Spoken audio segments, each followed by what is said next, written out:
नमस्कार. आजच्या या मध्ये इथे उपस्थित सर्व मान्यवरांचे तसेच सर्व शिक्षक सहकार्यांचे स्वागत करते. मित्रांनो, सेंट्रल हिंदू मिलिटरी सोसायटीच्या माध्यमातून आपण सगळे जोडले गेलेलो आहोत. भोसला परिवार असं ज्याला म्हटलं गेलं त्या परिवाराचे जबाबदार रिस्पॉन्सिबल सदस्य आहोत. जेव्हा आपण एखाद्या ठिकाणी नोकरीला लागतो तेव्हा सुरुवातीला कर्तव्य म्हणून नोकरी करत असतो, परंतु जसा जसा सहवास वाढत जातो तसं तसं एक भावनिक नातं, जिव्हाळ्याचं नातं हे निर्माण होतं. धर्मवीर डॉक्टर बाळकृष्ण शिवराम मुंजे यांनी एका विशिष्ट ध्येयाने प्रेरित होऊन निर्माण केलेली ही संस्था आहे. खरं तर संस्थेचं कार्य आपण सगळे जाणतोच. वेळोवेळी होणाऱ्या उपक्रमांचा आपण एक भाग असतो. जुनं ते सोनं या उक्तीनुसार जुन्यातल्या सगळ्या चांगल्या परंपरांचा स्वीकार करणारी अशी ही संस्कारशील संस्था आहे. आणि त्याचबरोबर या माहिती तंत्रज्ञानाच्या युगात स्वतःला अपडेट ठेवणारी अशी ही टेक्नोसेवी संस्था आहे. आज या संस्थेचे जनरल सेक्रेटरी माननीय डॉक्टर दिलीपजी बेलगावकर सर यांच्या मुलाखतीच्या माध्यमातून संस्थेच्या आपण अजून जवळ जाणार आहोत आणि संस्थेशी जे आपलं नातं आहे ते अजून दृढ करण्याचा प्रयत्न करणार आहोत. आणि त्याचबरोबर डॉक्टर बेलगावकर सर यांच्याबद्दलही जाणून घेणार आहोत संस्थेच्या माध्यमातून. डॉक्टर बेलगावकर सर यांचा खरं तर वेगळा परिचय देण्याची आवश्यकता नाही. आपण सर्व जाणतोच की CHME सोसायटी नाशिक विभागाचे ते जनरल सेक्रेटरी म्हणून कार्यरत आहेत. तसेच गोखले एज्युकेशन सोसायटीच्या JDC बिटको कॉलेज येथे ते उपप्राचार्य म्हणून कार्यरत आहेत. 33 वर्षांचा या क्षेत्रातला अनुभव त्यांच्या गाठीशी आहे. तसेच व्यवस्थापनाचाही अनुभव आहे. कॉमर्स फॅकल्टीच्या PhD MPhilच्या विद्यार्थ्यांना रिसर्चसाठी ते मार्गदर्शन करतात. मार्केटिंग, व्यवस्थापन शास्त्र या विषयावरची 20 पेक्षा जास्त त्यांची पुस्तकं प्रकाशित झालेली आहेत. तसेच अनेक प्रसिद्ध वर्तमानपत्रात, लोकसत्ता, मोटा इत्यादी वर्तमानपत्रांमध्ये त्यांचे लेख प्रसिद्ध झालेले आहेत. रवींद्र शिक्षण मंडळ, लोकहितवादी सांस्कृतिक मंडळ, नाशिक शिक्षण प्रसारक मंडळाचेही ते सदस्य आहेत. ज्ञानरत्न पुरस्कार तसेच अनेक आदर्श शिक्षक पुरस्कारांनीही त्यांना गौरविण्यात आलेला आहे. तर असे आपल्या सर्वांचेच मार्गदर्शक, प्रेरक डॉक्टर दिलीपजी बेलगावकर सरांचं मी मनापासून आजच्या या मुलाखतीमध्ये स्वागत करते. नमस्कार सर. नमस्कार. तर मुलाखतीला आपण सुरुवात करणार आहोत.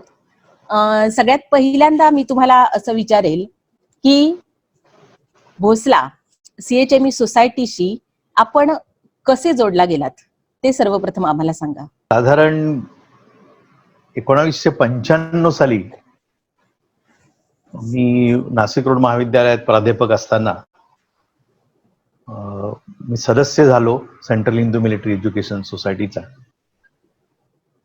आणि 2 वर्षानंतर म्हणजे 1997 सालापासून प्रत्यक्ष कामाला सुरुवात झाली. वेगवेगळ्या समित्यांमध्ये सदस्य, काही समित्यांचा अध्यक्ष अशा प्रकारची जबाबदारी आली आणि 1997 पासून मी संस्थेशी जोडलो गेलो.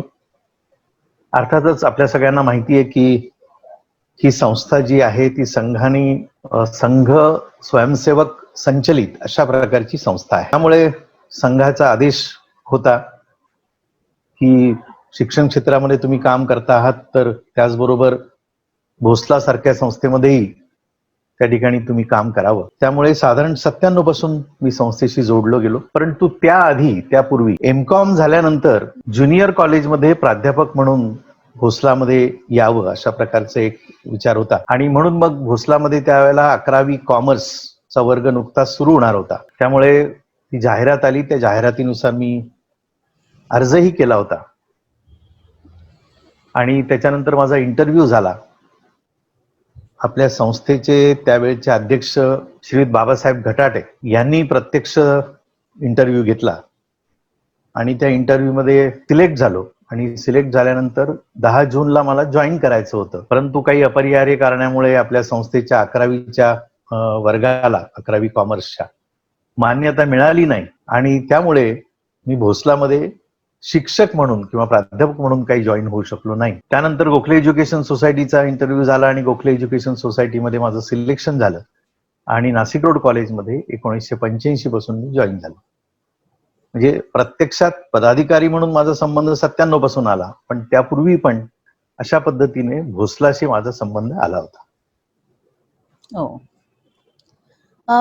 सर, भोसलाशी म्हणजे संघाच्या माध्यमातून तुम्ही जोडले गेले असं तुम्ही म्हटलात. हो. अनेक शिक्षण तज्ञांनी शिक्षणाच्या प्रेरक व्याख्या केलेल्या आहेत आणि आपले संस्थापक धर्मवीर डॉक्टर बाळकृष्ण शिवराम मुंजे यांचे हा. पण काही विशिष्ट विचार आहेत. त्यांचं शिक्षण आणि सैनिकी शिक्षण याबद्दलचे पण विचार आपण जाणतो, पण आज या मुलाखतीच्या माध्यमातून अजून जरा जास्त आम्हाला जाणून घेता आलं तर ते तुम्ही सांगा. डॉक्टर मुंज्यांचं एकंदर व्यक्तिमत्व जे आहे ते अतिशय धाडसी अशा प्रकारचं व्यक्तिमत्व होतं आणि प्रामुख्याने हिंदुत्वासाठी काम केलं पाहिजे असं पहिल्यापासून त्यांच्या मनामध्ये होतं. आणि शाळेमध्ये असल्यापासून अत्यंत खोडकर किंवा वेगवेगळ्या प्रकारचे धाडसी कार्यक्रम करणारे असे म्हणून डॉक्टर मुंज्यांचा परिचय होता. त्यामुळे त्यांचा जरा सगळं जर चरित्र आपण तपशिलात वाचलं तर आपल्या असं लक्षात येतं की अगदी लहानपणापासूनच हे लक्षात येत होतं, यांचे पाय पाळण्यात दिसत होते की हे काहीतरी वेगळं करणार आहे. आणि मग त्यामुळे त्यांनी वेगवेगळ्या संस्थांचं, वेगवेगळ्या संघटनांचं काम त्यांनी केलं. हिंदू महासभेचंही काम त्याच्या पुढे त्यांनी केलं.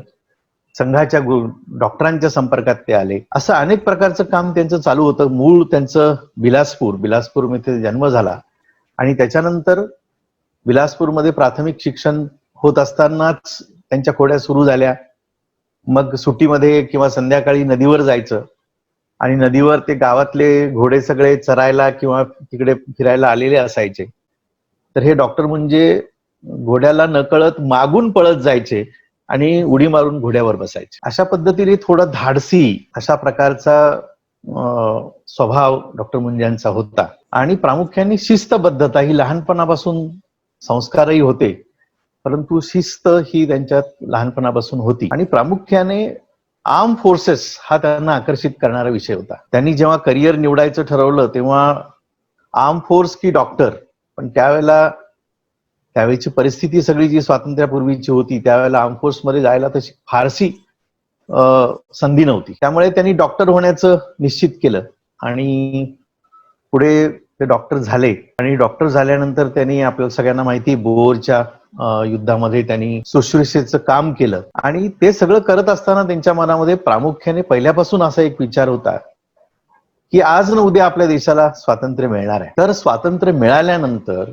प्रामुख्याने आपल्या देशाचं असं एक सैन्य असलं पाहिजे. आपल्या सैन्याचे अधिकारी हे आपल्या देशामध्ये घडलेले असले पाहिजेत, आपल्या मातीमध्ये घडलेले असले पाहिजे. त्यामुळे मिलिटरी एज्युकेशन हा विषय तोपर्यंत कुठेही सुरू झालेला नव्हता आणि त्यांनी खूप त्या दृष्टीने, आपण ज्याला म्हणू की दूरदृष्टी असणारा त्यांचा विचार होता की स्वातंत्र्य मिळाल्यानंतर आपलं सैन्य असेल त्यावेळेला आपले सैन्याधिकारी असले पाहिजेत.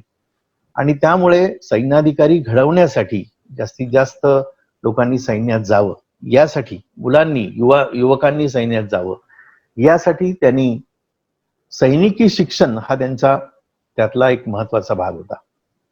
अर्थातच या काळामध्ये त्यांची सावरकरांची भेट झालेली होती आणि सैनिकी शिक्षणाच्या शाळा सुरू केल्या पाहिजेत, सैनिकी शिक्षण दिलं पाहिजे हा विचार प्रखरतेने सावरकरही मांडत होते. आणि सावरकरांचा हा विचार पुढे घेऊन जाण्याचं काम हे प्रामुख्याने आपल्याला असं वाटतं की निश्चितपणे डॉक्टर मुंजेंनी केलं. आणि त्यातून 1935 साली सेंट्रल हिंदू मिलिटरी एज्युकेशन सोसायटीची स्थापना झाली आणि 1937 साली भोसला मिलिटरी स्कूल हे सुरू झालं. शिक्षणाच्या बाबतीत म्हणायचं झालं तर प्रामुख्याने मिलिटरी एज्युकेशन हा त्यांचा ध्यास होता. बाकी शिक्षण तर मिळेलच, ते होतच होतं. मोठ्या प्रमाणावर शिक्षणाची त्यावेळेला व्यवस्थाही बऱ्यापैकी होत होती. फक्त ते इंग्रजांनी आणलेलं मेकॅलेची एज्युकेशन सिस्टीम सुरू होती. परंतु त्यांचा ध्यास प्रामुख्याने हा जो होता हा मिलिटरी एज्युकेशन मिळावं अशा प्रकारचा त्यांची कल्पना होती. आणि त्या दृष्टीने त्यांनी सगळा विचार सुरू केला. त्यासाठी त्यांनी बऱ्याच राष्ट्रांच्या सैनिक प्रमुखांना, सैन्य दलाच्या प्रमुखांना भेटी दिल्या आणि त्या भेटी दिल्यानंतर त्यांनी हे निश्चित केलं की आपल्याला अशा प्रकारची सैनिकी शाळा सुरू करायची आहे. सैनिकी शाळा सुरू करण्याच्या बाबतीत त्यांच्या मनावर झालेला आणखीन एक संस्कार महत्वाचा वाटतो, तो म्हणजे त्यांचे वडील नागपूरला भोसले घराण्यामध्ये काम करत होते. भोसलेंचं जे आपण ज्याला म्हणू घराणं, तिथे फार मोठं त्यांचं सरंजामी होती, यामध्ये ते काम करत होते. आणि हे शिवाजी महाराजांचे वंशज असल्यामुळे, स्वाभाविकपणे भोसल्यांचे वंशज असल्यामुळे शिवाजी महाराज आणि भोसले घराण्याबद्दल त्यांना खूप आदर होता. आणि मग त्यातूनच त्यांनी आपल्या भोसला मिलिटरी स्कूल आपण ज्याला म्हणतो, ते खरं म्हणजे मूळ त्याचं जे आहे ते भोसले मिलिटरी स्कूल असं आहे. भोसले मिलिटरी स्कूल या नावाने शाळा सुरू झाली होती, परंतु त्यानंतर त्याच्यामध्ये बदल झाला आणि तो भोसला असा उच्चार व्हायला लागला. या संदर्भामध्ये एक आता परवा मी एक व्हिडिओ बघितला आणि त्या व्हिडिओमध्ये थोडासा याचा खुलासा असा झाला की त्यावेळेला जो भूमीशी एकनिष्ठ आहे, म्हणजे भोसल्यांचं वर्णन करताना त्यावेळेचे जे कवी होते, कवी भूषण असतील, तर त्यांनी हे जे काही किंवा काय त्या कवीचं नाव, सॉरी आता लक्षात येत नाही माझ्या, पण त्या कवीने हा उल्लेख असा केला होता की जे या भूमीशी नातं सांगतात, ज्या या भूमीशी कमिटमेंट ज्यांची आहे, या भूमीच्या रक्षणासाठी जे काम करतात ते भोसले. तर ते कवी हिंदी मधून स्वाभाविकपणे त्यांचं जे काही काव्य आहे ते मांडत होते आणि त्यामुळे त्याच्या उच्चारामध्ये भूमीशी निगडीत असणारा असा भोसला अशा प्रकारचा उच्चार झाला आणि त्याच्यातून हे भोसला नाव आलं आणि भोसला मिलिटरी स्कूल नावाला सुरुवात झाली असं आपल्या लक्षात येतं. परंतु जुने पूर्वीचे काही जर फोटो आपण बघितले तर त्याच्यामध्ये आपल्याला लक्षात येईल की भोसले मिलिटरी स्कूल अशाच प्रकारचा बोर्ड हा त्या ठिकाणी आपल्याला लागलेला दिसतो. खूप छान सर. भोसला या नावाची व्युत्पत्ती जी आहे ती या निमित्ताने आज सगळ्यांनाच खरंच समजलेली आहे. आणि असं खरंच आहे की आता डॉक्टर मुंजे यांचं स्वप्न जे होतं की सैनिकी शिक्षण द्यावं आणि लढवय्ये तयार करावे, हे स्वप्न जे आहे ते सत्यात उतरत आहे. अनेक विद्यार्थ्यांनी एनडीए मध्ये दाखल झालेले आहेत, अनेक विद्यार्थी. त्याचप्रमाणे खेळामध्ये सुद्धा संस्थेचं नाव अनेक विद्यार्थ्यांनी आजपर्यंत उज्ज्वल केलेलं आहे. तर त्याबद्दल काय सांगता येईल? आपल्याला एक लक्षात येईल की डॉक्टर मुंजांचं जे स्वप्न होतं ते जसं या देशातल्या युवकांनी सैनिकी शिक्षण घेतलं पाहिजे, तसंच त्यांच्या स्वप्नाचा एक भाग किंवा त्याच वेळेला त्याच आपण ज्याला म्हणू की तीव्रतेने त्यांच्या मनामध्ये जो विचार होता तो म्हणजे या देशातल्या युवतींनी सुद्धा मिलिटरी एज्युकेशन घेतलं पाहिजे. कारण स्वातंत्र्य युद्धामध्ये सहभागी झालेल्या अनेक राणी लक्ष्मीबाई असतील, चेन्नम्मा राणी असतील, अशी सगळी उदाहरणं आपल्या देशाच्या समोर आहेत. त्यामुळे या देशातल्या युवतींनी सुद्धा, कारण रणसंग्रामाचा जो इतिहास आहे त्याच्यामध्ये महिलांचं कर्तृत्व हे खूप मोठं आहे. भारतीय रणसंग्राम जो पूर्ण असेल आपल्या स्वातंत्र्याचा याच्यामध्ये, तर या दृष्टिकोनातून मुलींनी सुद्धा हे प्रशिक्षण घेतलं पाहिजे असं त्यांना वाटत होतं. परंतु त्यावेळची सामाजिक परिस्थिती अशी नव्हती की मिलिटरी एज्युकेशनसाठी मुलींना घरातून सोडलं जाईल, कारण साध्या शिक्षणासाठी सुद्धा घरातून परवानगी नव्हती, अशी सामाजिक परिस्थिती त्यावेळची होती. तरी आपल्याला आठवतो की जो पहिला फोटो डिस्प्ले केला होता साळवे सरांनी, त्याच्यामध्ये असं दिसतंय की मुलींना मिलिटरी एज्युकेशन डॉक्टर मुंजे देत आहेत. दोन्ही बाजूला त्यांच्या मुली बसलेल्या आहेत आणि ते त्यांना बंदूक कशी चालवायची हे शिकवतायत. त्यामुळे त्यांच्या मनामध्ये हे पक्क होतं की मुलींना, युवतींना आपण अशा प्रकारचं मिलिटरी एज्युकेशन देणार आहोत. आणि म्हणून त्यांनी भोसला मिलिटरी स्कूल ज्या वर्षी सुरू झालं, म्हणजे 1937 सालापासून जो पहिला समर कॅम्प सुरू झाला, त्या समर कॅम्प मध्ये मुलींना त्यांनी संधी दिलेली आहे. मुलींसाठी सुद्धा इथं मिलिटरी एज्युकेशन दिलं जाईल आणि पहिल्या कॅम्प पासून आजपर्यंत आपण मुलींचे समर कॅम्प मिलिटरी एज्युकेशनसाठी चालवतो. ही अत्यंत वेगळ्या प्रकारची दृष्टी, वेगळ्या प्रकारचं सामाजिक भान आपल्याला डॉक्टर मुंजांमध्ये दिसतं आणि आज त्याचे परिणाम आपल्याला सैन्यामध्ये दिसायला लागलेले आहेत की हळूहळू महिलांनाही सैन्यामध्ये स्वीकार्यता मोठ्या प्रमाणावर वाढायला लागलेली आहे. आता अशा एका उंबरठ्यावर आपण येऊन पोहोचलेलो आहोत की समान पद्धतीने जसं पुरुषांना सैन्यामध्ये ज्या संधी आहेत, ज्या प्रकारच्या कामाच्या संधी आहेत, त्या सर्व प्रकारच्या कामाच्या संधी महिलांना सुद्धा उपलब्ध करून दिल्या जाव्यात, किंबहुना त्यांना सीमेवर लढण्यासाठी पाठवण्याचं, नेतृत्व करण्याचं काम सुद्धा त्यांच्याकडे दिलं जावं. बाकी अनेक मोठ्या प्रमाणात तर आज महिला काम करतातच आहेत. आज वैमानिक म्हणून महिला काम करतायत, डॉक्टर म्हणून मोठ्या प्रमाणामध्ये महिला सैन्यामध्ये काम करतायत. बाकी अन्य प्रकारचं जे काही काम असतं वेगवेगळ्या विषयांमधलं, वेगवेगळ्या डिपार्टमेंटमध्ये ते महिला करतायत. परंतु महिलांना समानतेने हे शिक्षण मिळालं पाहिजे असा एक मोठा विचार त्यावेळेला त्यांनी अधोरेखित केला. आणि त्यांचं स्वप्न होतं की मुलींचं मिलिटरी स्कूल आपण सुरू करायला पाहिजे. ते स्वप्न प्रत्यक्षात यायला थोडा वेळ झाला, परंतु 2012 पासून आपण भोसलामध्ये मुलींसाठी भोसला मिलिटरी स्कूल सुरू केलंय, हे आपल्या सगळ्यांना कल्पना आहे. बरोबर आहे सर. खरोखर किती द्रष्टे नेता होते ते, हे आपल्याला याच्यावरून कळतं. अतिशय खरोखर संस्कारशील आपली ही संस्था आहे. वेगवेगळे प्रयोग इथे सातत्याने होत असतात. तर आतापर्यंत अनेक व्यक्तींनी भेटी दिलेल्या आहेत आपल्या संस्थेला. त्याच्याबद्दलच्या पण अनेक आठवणी तुमच्या सोबत असतीलच. आणि आजच्या दिवशी या मुलाखतीच्या निमित्ताने मला आपले सर्वांचे प्रेरणास्थान दिवाकरजी कुलकर्णी सर यांची पण प्रकर्षाने आठवण होते आहे. तर त्यांनी पण अनेक संस्कारक्षम असे प्रयोग आपल्या संस्थेमध्ये केलेले आहेत. तर त्याबद्दल तुम्ही काय सांगाल? दिवाकर कुलकर्णींच्या बरोबर काम करण्याचं मला खूप म्हणजे एक जवळपास 10 वर्ष मी दिवाकरजींबरोबर काम केलं, 10-15 वर्ष. त्यामुळे खूप मोठी संधी मला त्यांच्याबरोबर काम करायला मिळाली. अत्यंत धाडसी आणि धडाडीचे निर्णय घेण्यामध्ये दिवाकरजी हे प्रसिद्ध होते. त्यामुळे भोसलातल्या काही आठवणी आणि हे याचं जर योग्य प्रकारचं मिश्रण करायचं ठरवलं तर असं म्हणता येईल की त्यावेळेला आपल्या संस्थेमध्ये वधवा नावाचे जे केटरिंगची सर्व्हिस देणारे होते, तर त्यांना संस्थेने डिस्कंटिन्यू करायचं ठरवलं. परंतु अनेक वर्ष ते भोसलामध्ये काम करत होते. पण त्यानंतरचं त्यांचं कामाचं स्वरूप, एकंदर भोसलामध्ये त्यांची जी काही काम करण्याची प्रवृत्ती, यामध्ये खूप बदल झाले आणि त्यांना आपण त्या ठिकाणून काढायचं ठरवलं. केटरर म्हणून त्यांनी काम करू नये असा निर्णय झाला.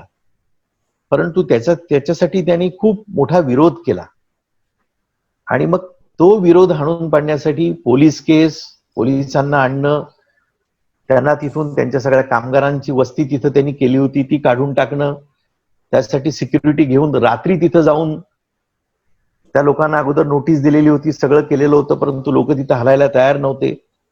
परंतु आम्हा सगळ्यांना बरोबर घेऊन संपूर्ण एक रात्र आम्ही त्याच्यामध्ये घालवली आणि दिवाकरजींनी त्या सगळ्या याचं नेतृत्व केलं आणि सक्सेसफुली, अतिशय यशस्वीपणे त्या सगळ्या माणसांना तिथून, जे एकूणच भोसलाला पुढे अधिक त्रासदायक ठरत होते, अशा माणसांना तिथून काढण्याचं जे काम, धाडसाचं काम होतं, ते दिवाकरजींनी केलं. दिवाकरजींनी आणखीन एक शालेय शिक्षणामध्ये प्रामुख्याने त्यांचा अनुभव खूप मोठा होता, कारण नाशिक शिक्षण प्रसारक मंडळामध्ये त्यांनी शिक्षक म्हणून काम केलं होतं.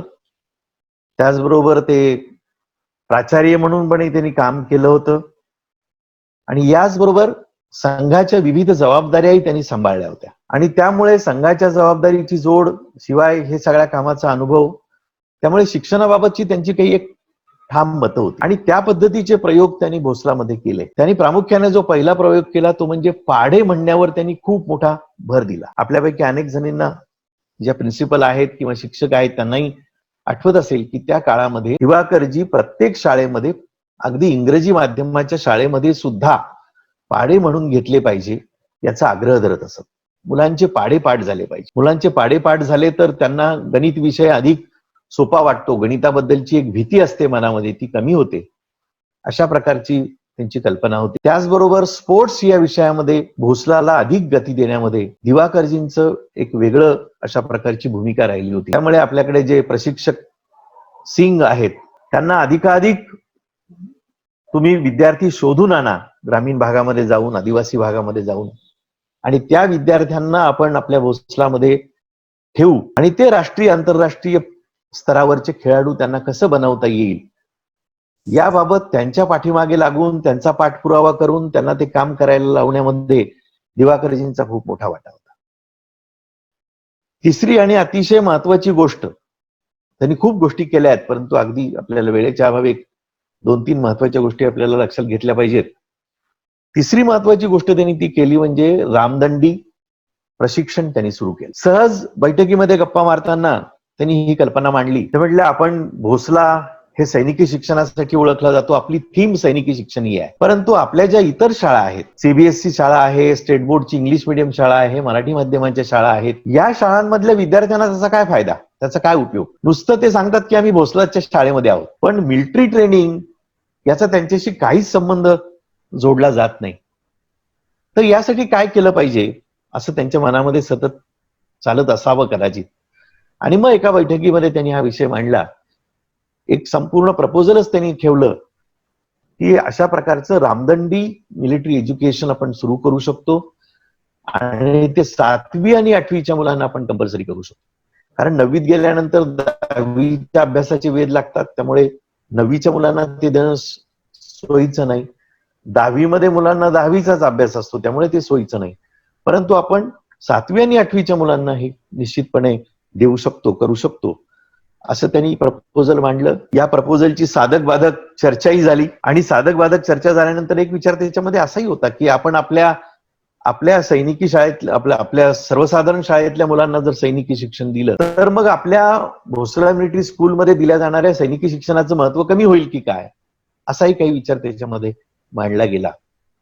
परंतु त्याच्या पुढे जाऊन आणखीन जे काही चर्चा झाली आणि त्याच्यातून असं लक्षात आलं की या मिलिटरी एज्युकेशन मधून काही त्यांना आपण खूप मोठं military education, rigorous military education देणार आहोत असं नाही. तर त्यांना स्वयंशिस्त, स्वावलंबन किंवा मिलिटरी एज्युकेशन बद्दलची त्यांच्या मनामध्ये एक प्रकारची इच्छा निर्माण व्हावी, आकर्षण निर्माण व्हावं, फिटनेस त्यांचा चांगला राहावा, ते स्वावलंबी व्हावेत, अशा सगळ्या गोष्टी विचारात घेऊन त्याचे अनेक हे पैलू आहेत की हे पैलू मुलांमध्ये विकसित होण्यासाठी आपल्याला मिलिटरी एज्युकेशनचा विचार करावा लागेल. तसं शिस्त ही सुद्धा गोष्ट आपोआपच मिलिटरी एज्युकेशन मधून येईल. आणि म्हणून या प्रयोगाला त्या ठिकाणी सगळ्याच सभासदांनी मान्यता दिली. आणि आपल्याला माहिती आहे की गेली जवळजवळ 10-12 वर्ष किंबहुना 14 वर्ष आपण जवळपास हा प्रयोग अत्यंत सक्सेसफुली, अत्यंत यशस्वीपणे आपण चालवतो. आणि आज जवळजवळ 750 पेक्षा जास्त विद्यार्थी आज या प्रशिक्षणामध्ये सहभागी होत आहेत. सुरुवातीला त्रास झाला कारण बराच रेजिस्टन्स शिक्षकांकडूनही होता, सुरुवातीला मुख्याध्यापकांकडूनही होता की कशासाठी हे प्रशिक्षण देत आहेत, आणखीन ऍडिशनल काम वाढवणार आहेत, हा अशा पद्धतीचा थोडासा सूर सुरुवातीला होता. पालकांना असं म्हणणं की आम्हाला त्यांना द्यायचंच नाही मिलिटरी एज्युकेशन, तर म्हणून आम्ही मिलिटरीच्या शाळेत टाकलं असतं, मग इथं कशाला टाकलं असतं, असाही एक पालकांचा सूर होता. परंतु पहिली बॅच 300-350 विद्यार्थ्यांची जेव्हा बाहेर पडली आणि त्याचे फायदे पालकांना जाणवायला लागले, तेव्हा आपोआपच विस्परिंग कॅम्पेन व्हायला लागलं. आणि त्यातून मग असं व्हायला लागलं की आपल्या विद्याप्रबोधिनीच्या शाळांमध्ये प्रवेश मिळवण्यासाठी गर्दी व्हायला लागली. त्याचं एक कारण असं होतं की इथं 2 वर्षाचं मिलिटरी एज्युकेशन, कारण मग त्याचे फायदे दिसायला लागले. हा एक मोठं कॉन्ट्रीब्युशन, एक मोठा अनुभव दिवाकरजींच्या संदर्भामध्ये सांगता येईल. त्याचबरोबर अनेक व्यक्ती ज्या भोसलामध्ये येऊन गेल्या, जवळपास माझ्या माहितीप्रमाणे की आजपर्यंतचे सरकार कोणाचंही असो केंद्रामध्ये, परंतु जवळपास सगळेच संरक्षण मंत्री आज भोसलामध्ये येऊन गेलेत. त्यामध्ये प्रामुख्याने भोसला मिलिटरी कॉलेज सुरू झाल्यानंतर भोसला मिलिटरी कॉलेजच्या माध्यमातून जी एक डिफेन्सची आपण एक कॉन्फरन्स घेत असू, नॅशनल डिफेन्स कॉन्फरन्स आपण घेत असू, आणि या नॅशनल डिफेन्स कॉन्फरन्सच्या उद्घाटनाला किंवा समारोपाला सर्वसाधारणपणे आपण संरक्षण मंत्र्यांना निमंत्रित करत असू. आणि त्यामुळे मला सांगायला आनंद वाटतो की जवळपास सगळेच संरक्षण मंत्री या ठिकाणी येऊन गेलेले आहेत भोसलामध्ये. भोसलाबद्दलची त्यांनी आपली मतही व्यक्त केलेली आहेत. राजकीय विचार कुठलाही असो, कुठल्याही पक्षाशी ते जोडलेले असो, परंतु जे काम करत आहे त्याबद्दल त्यांच्या मनामध्ये असलेला आदर आणि त्याबद्दल त्यांच्या मनामध्ये असलेलं एक वेगळ्या प्रकारची भावना ही त्यांनी नेहमी आपल्या भाषणामधून बोलवून दाखवली. आपल्याकडे त्यातली काही भाषणं असतीलही, परंतु एक खूप मोठं गोष्ट जी आहे त्याच्यामध्ये अटलजी येऊन गेले, त्याच्यामध्ये फर्नांडिस येऊन गेलेले आहेत, असे वेगवेगळे संरक्षण मंत्री आपल्याकडे येऊन गेलेले आहेत. तर या सगळ्या संरक्षण मंत्र्यांनी खूप चांगलं काम चाललेलं आहे भोसलाचं, याची पावती आपल्याला त्या वेळेला दिलेली आहे. आणि त्यामुळे सरकार कुठलंही असलं तरी भोसलाची जी काही कामं होती ती कामं करण्यासाठी म्हणून कधी अडचण दिल्ली दरबारी किंवा शासनाच्या दरबारी कधी फारशी भोसलाला आली नाही. याचं कारण भोसलाबद्दलचं एकूणच सर्व पक्षांमधल्या नेत्यांचं मत की भोसला ही एक आवश्यक अशा प्रकारचं काम करणारी शाळा आहे की ज्याची देशाला गरज आहे, अशा प्रकारची भावना या सगळ्यांची होती. सर, अगदी बरोबर आहे. देशाचं संरक्षण हा खरोखरच सगळ्यात महत्वाचा विषय आहेच आहे. त्याच्यासारखं महत्वाचं दुसरं काही नाही असं मला वाटतं. आणि आपली संस्था ही दिवसेंदिवस अतिशय त्यामध्ये उत्कर्ष आपल्या संस्थेचा होतच आहे. आणि अजून एक गोष्ट म्हणजे आपल्या संस्थेच्या दृष्टिकोनातून सामाजिक दायित्व जे आहे ते खूप महत्वाचं आहे. अनेक सामाजिक उपक्रम पण इथे राबवले जातातच. पूरग्रस्तांसाठी सुद्धा भोसला ऍडव्हेंचर विभाग धावून गेला. आताही करोनाग्रस्तांसाठी जबाबदारीने आपला वाटा उचलत आहे. आणि हे जे सामाजिक दायित्व आहे त्याबद्दल तुम्ही काय सांगाल आम्हाला? भोसलाच्या सामाजिक दायित्वाची परंपरा खूप मोठी आहे. कारण भोसलामध्ये काम करणारे पदाधिकारी, काही प्रमाणामध्ये शिक्षक, या सगळ्यांवर संघाचा संस्कार झालेला आहे. त्यामुळे समाजाचं आपण देणं लागतो ही एक तीव्र भावना सगळ्या कार्यकर्त्यांच्या, इथं काम करणाऱ्या पदाधिकारी असतील किंवा काही प्रमाणामध्ये शिक्षक असतील, यांच्या मनामध्ये ती दृढ आहे, नक्की आहे. आणि त्यामुळे वेगवेगळ्या मार्गाने आपण शिक्षण क्षेत्रामध्ये काम करतो आहोत, त्यामुळे वेगवेगळ्या पद्धतीने वेगवेगळ्या मार्गाने आपल्याला समाजाची सेवा कशी करता येईल, किंबहुना समाजामध्ये उपेक्षित घटक जे आहेत त्या घटकांना आपल्याला सपोर्ट कसा देता येईल. कारण भोसला मधले पदाधिकारी असतील किंवा अन्य सगळेजण असतील, यांच्या मनामध्ये राष्ट्र ही जी संकल्पना आहे ती नक्की आहे की आपला भारत देश किंवा आपलं राष्ट्र म्हणजे केवळ भौगोलिक स्थिती किंवा आपण ज्याला म्हणू डोंगर, दऱ्या, नद्या म्हणजे राष्ट्र नाही, तर या राष्ट्रातला माणूस म्हणजे राष्ट्र आहे, या राष्ट्रामधला समाज म्हणजे राष्ट्र आहे. ही कल्पना आपल्याकडे संघाच्या विचारामधून सगळ्यांमध्ये पर्कोलेट झालेली आहे, झिरपलेली आहे. आणि त्यामुळे ज्या ज्या मार्गाने आपल्याला समाजाला मदत करता येईल, मदतीचा हात देता येईल, कारण ही संस्था निर्माण झाली ही समाजामुळेच निर्माण झाली. समाजामध्ये असलेला दातृत्व भाव आणि संस्थेने जे चांगलं काम हाती घेतलेलं आहे, या सगळ्याचा विचार करूनच अनेक वेळेला संस्थेला मदत ही दिली गेली, संस्थेला देणग्या मिळाल्या. डॉक्टर मुंजांनाही आपली जी मोठी जमीन भोसलाची देणगी स्वरूपात मिळाली, काही जमीन आपण विकत घेतली. हे सगळं जे आहे हे समाजाच्या सपोर्ट शिवाय कुठल्याही प्रकारच्या संस्थेचं काम चालू शकत नाही. कुठलीही संस्था ही आयसोलेशन मध्ये काम करू शकत नाही, एकटेपणाने काम करू शकत नाही. तिचं समाजाशी काहीतरी देणं लागतं. ही दृढ भावना जी आहे याच्यातून अनेक सामाजिक कामं आपण त्या ठिकाणी केलेली आपल्याला लक्षात येतात. प्रामुख्याने ज्या नॅचरल कॅलॅमिटीज आपण ज्याला म्हणून नैसर्गिक आपत्ती ज्या ज्या येतात, या सर्व नैसर्गिक आपत्तींमध्ये अगदी सुरुवातीच्या काळापासून भोसला उभं राहिलेला आहे असं लक्षात येतं. अगदी माझ्या काळामध्ये जर त्यातली काही उदाहरणं द्यायची झाली तर सुनामी नावाचा जो प्रकार घडला होता देशामध्ये, साधारणपणे किनारपट्टीच्या भागामध्ये, साऊथमध्ये, केरळ आणि इतर भागामध्ये मोठ्या प्रमाणावर सुनामी निर्माण झाली होती. आणि सुनामीमुळे मोठ्या प्रमाणावर तिथल्या किनारपट्टीवर राहणाऱ्या लोकांची घरं त्यांचे संसार संपूर्ण ते बर्बाद झालेलं होतं.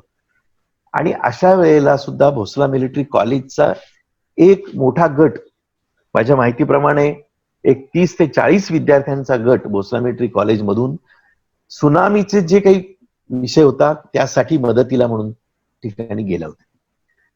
खिलारीचा भूकंपही आपल्याला माहिती आहे.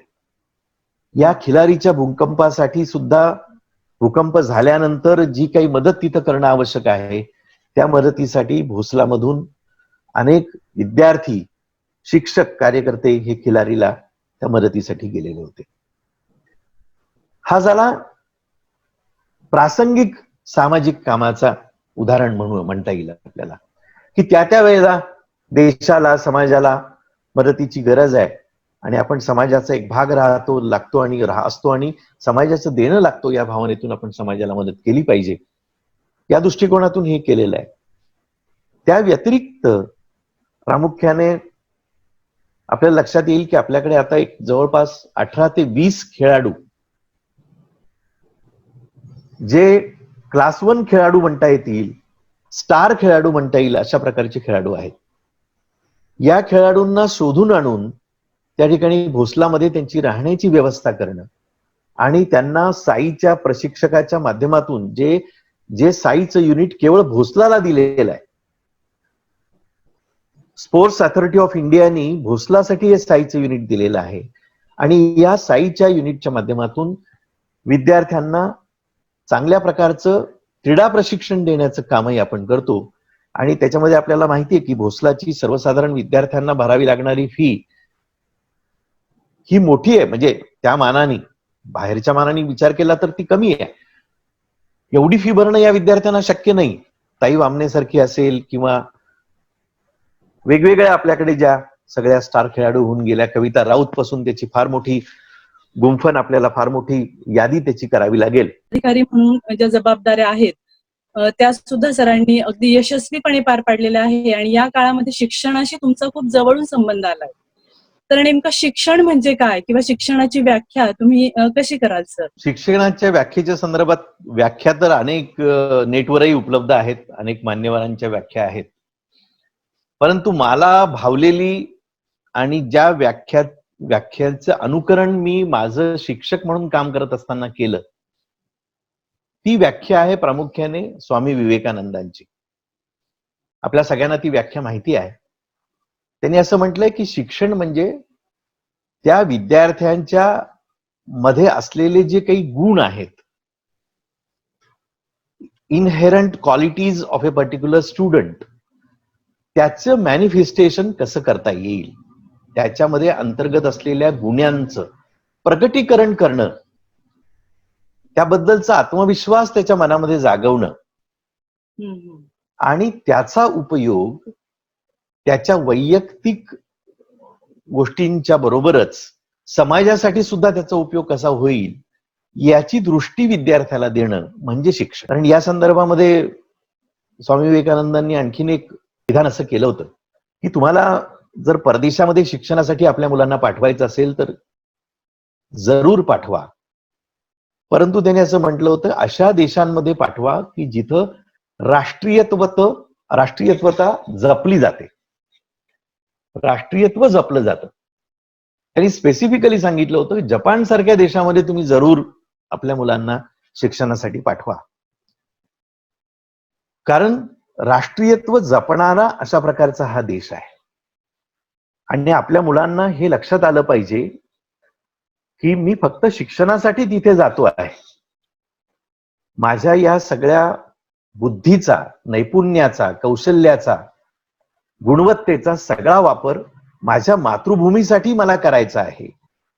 त्यामुळे तिथं असलेलं उचित शिक्षण घेऊन मी माझ्या पुन्हा मातृभूमीमध्ये येईल आणि मातृभूमीला माझ्या सगळ्या या गुणांचा उपयोग होईल. अशा प्रकारची दृष्टी ज्या देशामध्ये गेल्यानंतर शिक्षणामधून जागवली जाऊ शकते, अशा देशांमध्ये शिक्षणासाठी मुलांना पाठवा, असं एक विधान स्वामींनी केलं होतं. आणि म्हणून माझ्यावर प्रभाव सर्वात जास्त त्या व्याख्येचा आहे. आणि म्हणून त्या दृष्टिकोनातून माझ्यातलं शिक्षक म्हणून काम करताना सुद्धा तोच उद्देश डोळ्यासमोर ठेवून मी काम केलेलं आहे. बर सर, आपली एकूणच जडणघडण जी असते ही अशा वाचनातनं किंवा यातनं आपली वैचारिक बैठक तयार होत असते. आणि आपल्यावर शिक्षकांचा एक खूप मोठा प्रभाव असतो, म्हणजे अगदी शालेय जीवन असू देत किंवा महाविद्यालयीन जीवन असू देत. आणि तुम्हाला तर अनेक आदर्श शिक्षक म्हणून पुरस्कार मिळालेले आहेत. मगाशी आपण प्रांजली मॅडमने जेव्हा तुमचा परिचय करून दिला तेव्हा ते ऐकलंच. आणि सरांना नेहमी जेव्हा त्यांचा परिचय करून दिला जातो तेव्हा कृतीशील प्राध्यापक म्हणून ते त्यांची ओळख सर्वार्थाने जपायला किंवा ती करून द्यायला आवडत असते. तर याच अनुषंगाने आपल्या समाजातील शिक्षकांची सुद्धा एक वेगळी अशी प्रतिमा समाजात निर्माण व्हायला हवीये, जेणेकरून की आपल्या संस्थेचं सैनिकी शिक्षण असू देत किंवा संस्कार असू देत, ही जी तत्व आहेत ती त्यातनं अधोरेखित होतील. तर मग आपल्या संस्थेतील शिक्षकाने समाजात वावरताना नेमकी कशी भूमिका घ्यावी असं तुम्ही आम्हाला सांगाल? खरं तर आपले शिक्षक, मी त्यांचं अभिनंदन करेल की योग्य भूमिकाच ते सर्व ठिकाणी घेतात. धन्यवाद सर, सगळ्यांच्या वतीने. कारण अशी काही कोणी चुकीची भूमिका घेतल्याचं असं कुठलंही उदाहरण नाही. आणि आपल्याकडे साधारणपणे वातावरण किंवा एकंदर रचना अशी आहे की समजा कळत न कळत जर अशा प्रकारची चुकीची भूमिका कोणी घेतली गेली, कोणाकडनं घेतली गेली कळत न कळत, तर इंटरनल करेक्टिव्ह अशा प्रकारची रचना आपल्याकडे आहे. कोणीतरी मैत्रीण, मित्र किंवा आपल्या शाळेमध्ये काम करणारे अन्य उच्च पदस्थ हे योग्य पद्धतीने त्यांना सांगतात की अरे हे असं करणं योग्य नाही, हे बरोबर नाही. त्यामुळे असं म्हटलं जातं की इंटरनल करेक्टिव्ह हे जास्त चांगलं असतं, की ज्याला आपण म्हणतो की जिभेला जखम झाली तर त्याला कुठलंही औषध लावावं लागत नाही, ती आपोआप बरी होते आतल्या आत. तसं इंटरनल करेक्टिव्ह हा विषय आपल्याकडे बऱ्यापैकी आपण आणण्याचा प्रयत्न केलेला आहे आणि त्याचा परिणाम म्हणून खूप चांगली भूमिका आपले शिक्षक सगळीकडे घेतात. त्याबद्दल मनपूर्वक अभिनंदन मी त्यांचं करतो. Thank you sir. आणि भोसला ब्रँड जपण्याचं काम आपण सगळेजण करतो आहोत. आता दोन्ही गोष्टी असतात की एक ब्रँडचं प्रेशर आपल्यावर असतं की आपण भोसलामध्ये काम करतो, त्यामुळे भोसलामध्ये काम करण्यामुळे आपली जबाबदारी जास्त आहे, योग्य पद्धतीचं काम आपण केलं पाहिजे, हाही एक जबाबदारीचं भान असतं. आणि दुसरं, अशा जबाबदारीचं भान ठेवून शिक्षक काम करतात, त्यामुळे ब्रँड मोठा होतो. त्यामुळे हे परस्पर अशा प्रकारचं पूरक अशा प्रकारचं हे नातं आहे असं मला वाटतं. फक्त अजूनही थोडंसं काही गोष्टी मला ज्या जाणवतात त्या आपल्यासमोर मांडल्या पाहिजे असं वाटतं. याच्यामध्ये मला क्रिटिसाइज करण्याचा माझा कुठलाही हेतू नाही, परंतु अजूनही आपल्याकडे शाळांमध्ये, महाविद्यालयामध्ये सर्व ठिकाणी काही अपवाद आहेत, ते सोडून देऊ आपण, परंतु सर्व ठिकाणी आवश्यक असलेलं होमोजिनियस वातावरण जे पाहिजे, एक जिन्सी असं जे वातावरण पाहिजे ते नाहीये. तिथे कुठेतरी आपण थोडंसं कमी पडतो आहोत असं मला वाटतं.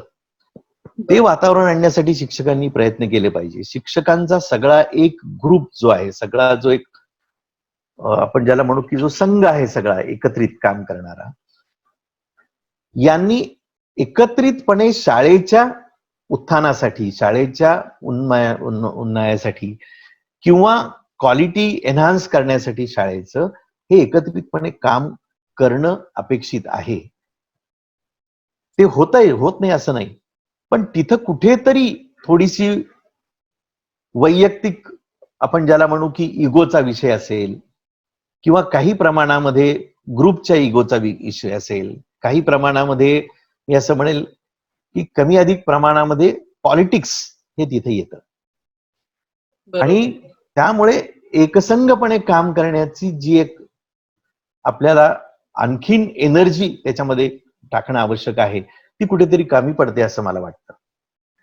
त्यामुळे या निमित्ताने मी असं आवाहन करेल की सर्व शाळांचं अंतर्गत प्रशासन जे आहे त्या प्रशासनामध्ये ते प्रशासन अधिक प्रभावी ठरण्यामध्ये, ते असलं तरी ते अधिक प्रभावी ठरत नाही. याचं कारण काय? याचं कारण मला असं वाटतं की कुठेतरी आपली एक उद्दिष्टाने काम करण्याची आमची जी क्षमता आहे, आमचे जे प्रयत्न आहेत, आमची जी भावना आहे त्याच्यामधली, ती कुठेतरी थोडीशी कमी पडते. तर ती त्याच्यामध्ये जर अधिक भर टाकली तर मला असं वाटतं की हा जर फक्त ही जी कमी आपण जर भरून काढली किंवा ही गॅप जर आपण भरून काढली तर निश्चितपणे आपल्या शाळा अधिक चांगल्या पद्धतीने काम करू शकतील. अर्थात शिक्षक म्हणून काम करत असताना आपल्याला आपण काम करता करता ट्रेन होत असतो, आपल्याला प्रशिक्षण मिळत असतं. त्यामुळे नेहमी शिक्षक म्हणून काम करत असताना विद्यार्थी केंद्री अशा प्रकारचा आपला अप्रोच असला पाहिजे. जसं आपण पहिल्या बाकावर बसणाऱ्या विद्यार्थ्यांना आपण आवडतो किंवा आपल्याला ते आवडतात, तसं अगदी शेवटच्या बाकावर बसणारा बंडखोर असणारा विद्यार्थी याला सुद्धा आपल्याबद्दलचा एक आदर वाटला पाहिजे आणि त्याच्या या प्रवृत्तीमध्ये किंवा त्याच्या या वागण्यामध्ये, त्याच्या बिहेवियरमध्ये आपल्याला आवश्यक तो बदल करण्याची क्षमता आपल्यामध्ये आहेच, फक्त ती आपण योग्य पद्धतीने दाखवत नाही आहोत. त्याच्यामध्ये आपण फार इंटरेस्ट घेत नाही. मला असं वाटतं तो इंटरेस्ट आपण घेतला पाहिजे. मास एज्युकेशन असल्यामुळे, विद्यार्थ्यांची संख्या वर्गामध्ये असल्यामुळे आपोआपच एक व्यक्ती म्हणून किंवा एखादा तास घेण्यासाठी जाणारा शिक्षक म्हणून काही मर्यादा आहेत याची मला कल्पना आहे, कारण मी शिक्षक आहे.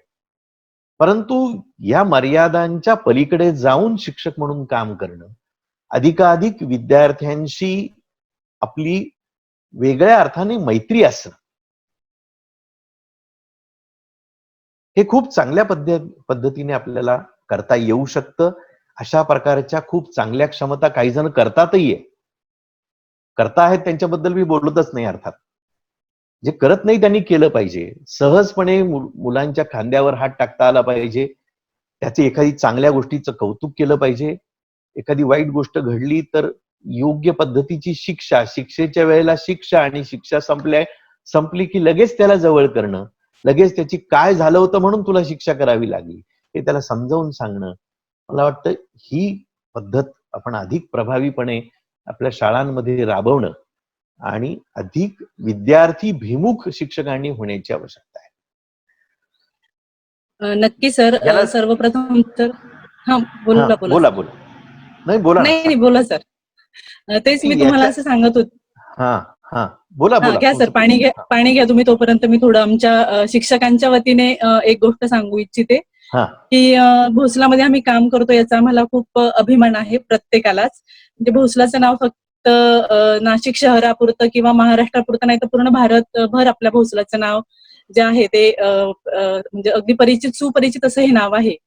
आणि त्यामुळे तुम्ही जे सांगितली सुरुवातीला गोष्ट की आम्ही सगळ्यांनी एक होणं किंवा संघटन, जे आपण आपल्या संघाचं ब्रीदवाक्य आहे किंवा एकत्व आहे, तर त्यानुसार मी सगळ्यांच्या वतीने तुम्हाला आश्वस्त करू इच्छिते की यापुढे तुम्हाला सगळे शिक्षक एकजुटीने एकत्र येऊन सगळी कामं करत आहेत आणि आपल्या शाळेचा आणि त्याच अनुषंगाने संस्थेचा विकास करत आहेत याचं चित्र नक्कीच बघायला मिळेल.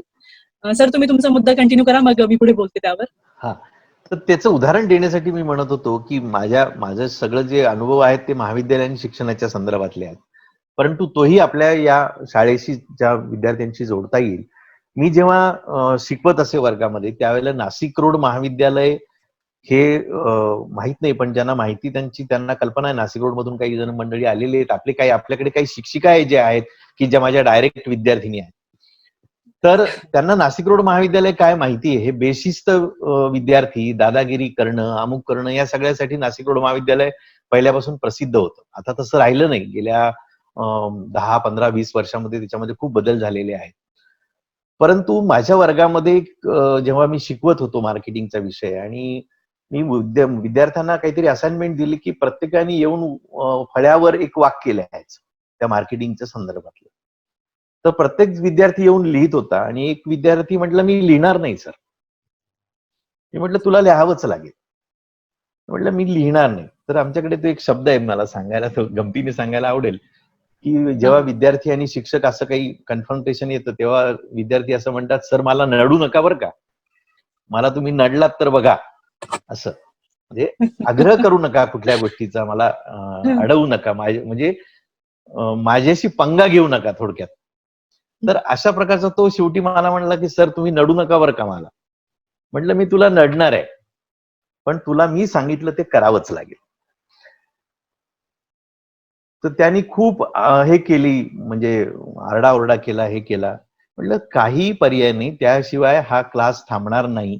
इथलं वर्गातलं कोणी बाहेर जाणार नाही, मी पण इथे बसून राहील. पुढचा तास झाला नाही तरी चालेल, शिक्षक असले तर त्यांना मी समजावून सांगतो बाहेर आले तर, पण तू वर्गामध्ये ते वाक्य लिहिल्याशिवाय मी इथून जाणार नाही.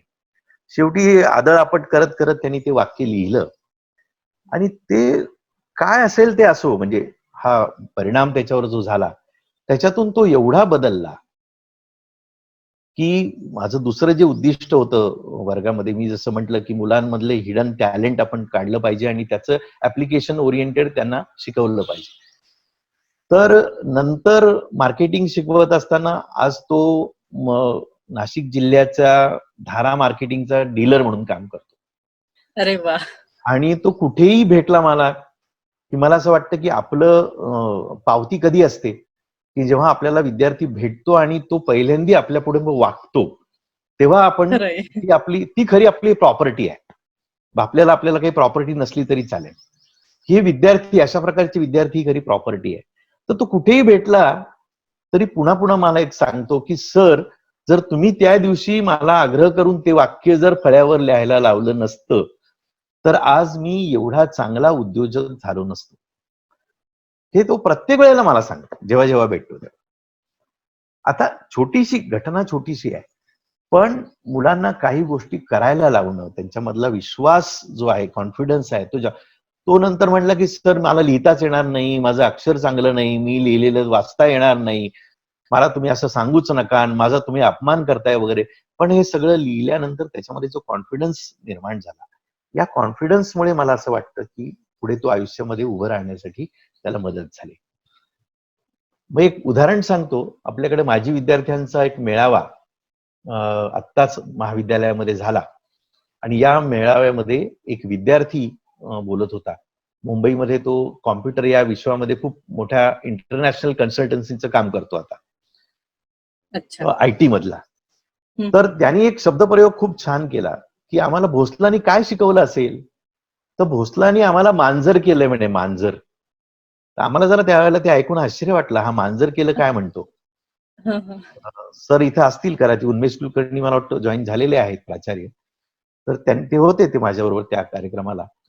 तर तो म्हटला मांजर केलंय म्हणजे असं की मांजराला कितीही उंचावरून तुम्ही फेका, ते 4 पायावर उभं राहतं.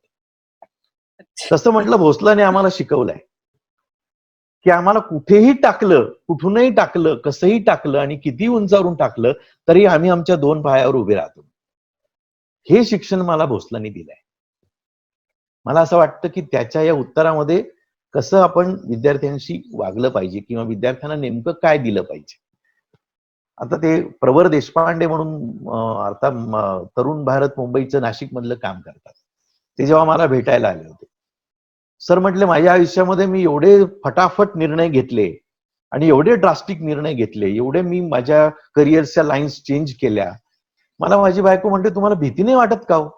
कसं काय तुमचं डेअरिंग होतं? एकदा तुम्ही हा जॉब करता, तो सोडता, मग हा जॉब करता आणि सगळे जॉब तुम्ही चांगल्या पद्धतीने एन्जॉय करता, इथे चांगलं काम करता, हे कसं काय करू शकता? तर म्हटलं माझ्या बायकोला सांगितलं की मी हे करू शकतो, हे आम्हाला भोसलाने शिकवलंय. क्या बात है. भोसलाकडनं मी शिकलो.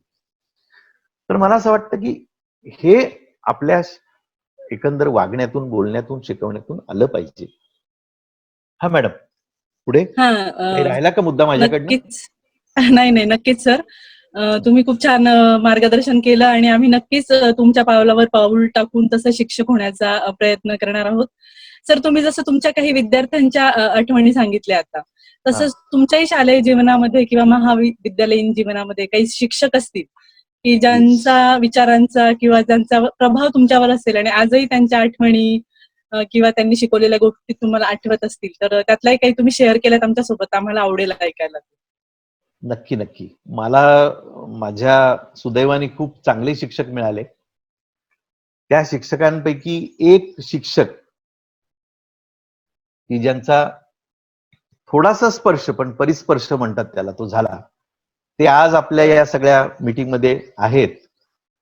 त्या म्हणजे आपल्या सौदीकर मॅडम मला हिंदी शिकवायला होत्या आणि त्यांची हिंदी आणि त्यांच्या शिकवण्यातून मी काय शिकलो असेल तर मृदू कसं बोलायचं, हळुवारपणे बोलून समोरच्याला आपला मुद्दा कसा पटवून द्यायचा, हे त्यांनी कदाचित त्या इंटेन्शननी मला शिकवलं नसेल, पण मी त्यांच्याकडनं काय घेतलं तर हे मी घेतलं. मुद्दाम त्या समोर दिसल्या व्हिडिओवर म्हणून मी त्यांच्याबद्दलचा हा उल्लेख केला. तसे मला अगदी मी गावी माझं शिक्षण झालं, वय वर्ष 14-15 पर्यंत मी गावी होतो, 14 पर्यंत. त्यामुळे गावी शिक्षण झालं, पण तू गावी मला खूप चांगलं शिकवणारे शिक्षक मिळाले. मला सांगायला आनंद वाटतो की मला शिकवणारे शिक्षक हे वेगवेगळ्या स्तरामधले होते, वेगवेगळ्या जातीमधले होते, परंतु त्यांची ती जात किंवा तो स्तर कधीही त्यांच्या शिक्षणामध्ये रिफ्लेक्ट झाला नाही. त्यांच्या शिक्षणामधून जे काही प्रतिबिंबित झालं तो म्हणजे खऱ्या अर्थानं शिक्षकच प्रतिबिंबित झाला. मला आठवतं की मला अतिशय प्रेम करणारे शिक्षक जे होते ते मागासवर्गीय जातीमधले होते, परंतु मी त्यांचा अतिशय लाडका होतो. त्या शिक्षकांचं नाव होतं वाघ. अच्छा. उत्तम हस्ताक्षर असणारे सर आणि कुठलाही विषय अतिशय चांगल्या पद्धतीने मांडणी करणारे अशा प्रकारचे वाघ नावाचे शिक्षक मला 5वी-6वीला लाभले. त्याचबरोबर आपण ज्याला वनवासी क्षेत्रातले एक शिक्षक मला लाभले होते की ज्याचं ड्रॉइंग अतिशय उत्तम होतं. ते फळ्यावर गोल काढायचे, त्यांना कधी गोल काढायला कंपास लागला नाही, वर्तुळ काढायला कंपास कधीच लागला नाही. ते आपला हे जे ढोपर हे टेकवायचे आणि बोटामध्ये खडू धरायचे आणि 2 पट्टे मारून, एक असा आणि एक असा आणि एक खालून, त्यांचा परफेक्ट वर्तुळ त्यांचा आलेला असायचा. पाटीवर सुद्धा रेघा मारताना आपण पाडे लिहितो त्यावेळेला जे रेघा मारायचे त्यांनी कधी पट्टी घेतली नाही. एखादा मुलगा मागे पडला, त्याला रेघा मारता आल्या नाही, वाकड्या तिकड्या रेघा यायला लागल्या की त्याला ते सांगायचे कशा रेघा मारायच्या ते, आणि हे मधलं बोट टिकवायचं आणि मधलं बोट आणि पहिलं बोट आणि अंगठा याच्यामध्ये आपण जे काही पेन्सिल धरतो ती अशा पद्धतीने धरा की त्याच्याचमुळे तो डिस्टन्स तयार होतो आणि तो डिस्टन्स वरपासून खालपर्यंत तसा येण्यासाठी सरळ वरपासून धरून खाली रेघ मारायची, कुठेही रेघ चुकत नाही, कुठेही वाकडी तिकडी जात नाही. आणि हे म्हणजे पट्टी न घेता उत्तम रेघ मारायची कशी हे त्यांनी शिकवलं.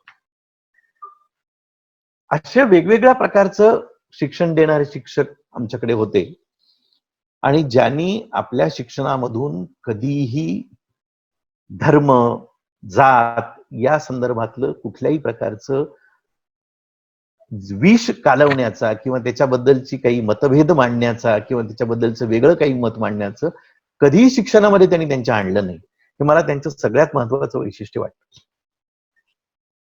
जिथं शिक्षा करायची तिथे त्यांनी मला शिक्षा केली, कारण आमच्या गावातल्या वडील माझे आमच्या खेडेगावामध्ये अतिशय प्रतिष्ठित व्यक्ती म्हणून मानले जायचे, परंतु एकदम डाऊन टू अर्थ होते. म्हणजे अनेक वेळा शिक्षकांनी मला मारलं, शिक्षा केल्या, तरी वडील कधीही त्यांना विचारायला गेलेले नाही की तुम्ही मला याला का मारलं.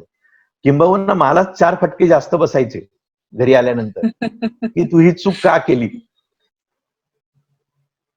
अशा प्रकारचे शिक्षक मला मिळाले आणि त्यामुळे त्याच्यानंतर रुंगठा हायस्कूलमध्ये माझं शिक्षण झालं.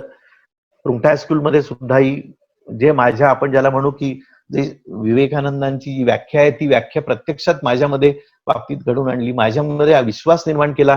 आमच्या लोणकर सर म्हणून, पद्माकर लोणकर म्हणून सर होते, ते म्हटलं की तू चांगला बोलतो, तू चांगला वक्ता होशील, आणि म्हणून प्रत्येक वक्तृत्व स्पर्धेला ते माझं नाव पाठवायचे, माझ्याकडनं तयारी करून घ्यायचे, मला पुस्तकं वाचायला द्यायचे. अशा प्रकारचं काम त्यांनी घडवलं.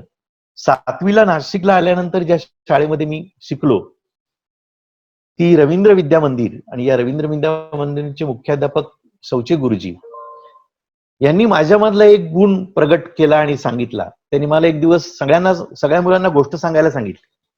प्रत्येक मुलगा उभं राहायचा, छोटीशी गोष्ट सांगायचा, बसायचा. माझं पाळी आली. मी नुकताच नाशिकमध्ये आलेलो होतो, बावरलेलो होतो, नाशिक शहर होतं, मी खेड्यातून आलो होतो. इथली पद्धत, इथली माणसं, लोक, मुलं हे सगळं माझ्यासाठी नवीन होतं. आणि असं असताना आपल्याला गोष्ट सांगायला उभी केली, मी खूप घाबरलेलो होतो. पण गोष्ट सांगायला लागलो आणि जेव्हा गोष्ट सांगून मी थांबवली, तेव्हा मुलांनी प्रचंड टाळ्याचा कडकडाट केला. आणि मी पटकन जाऊन जागेवर बसलो. तर ते सर मला म्हणाले की उभा राहा. मला वाटलं आपली काहीतरी चूक झाली. मला म्हणे, तू हे काय केलं? असं मला जोरात त्यांनी विचारलं. मी आणखीन घाबरलो की आपण काय केलं? आपण काय चुकीचं सांगितलं, चुकीचं बोललो का? तर म्हटलं, सर काय केलं? मला काही माहित नाही मी काय केलं. मग ते म्हणाले, अरे वेड्या, तू श्यामची आई गोष्ट सांगायला घेतलीस आणि श्यामची आई एकपात्री करून दाखवलंस. अरे वा, क्या बात आहे. आणि आणि मग त्या सरांनी ते श्यामची आई एकपात्री हे चांगलं करतो हे त्यांच्या लक्षात आल्यानंतर ते स्वतः रिक्षेमधून मला नाशिक मधल्या सगळ्या शाळांमध्ये घेऊन गेले आणि तिथं ते गणपतीची गोष्ट सांगायचे सुरुवातीला, नंतर मला श्यामच्या आईचं एकपात्री करायला सांगायचे. असा आमचा कार्यक्रम जवळपास नाशिक मधल्या प्रमुख सर्व शाळांमध्ये त्यावेळेला झाला. आणि ते स्वतः रिक्षेत बसवून मला घेऊन जायचे. यांनी मला माझ्यामधलं नाट्य, माझ्यामधलं थोडंफार वक्तृत्व जे काही थोडासा गुण असेल तो, किंवा प्रेझेंटेशनची शैली, हे गुण तुझ्यामध्ये आहेत, याचं प्रकटीकरण या शिक्षकांनी मला करून दिलं.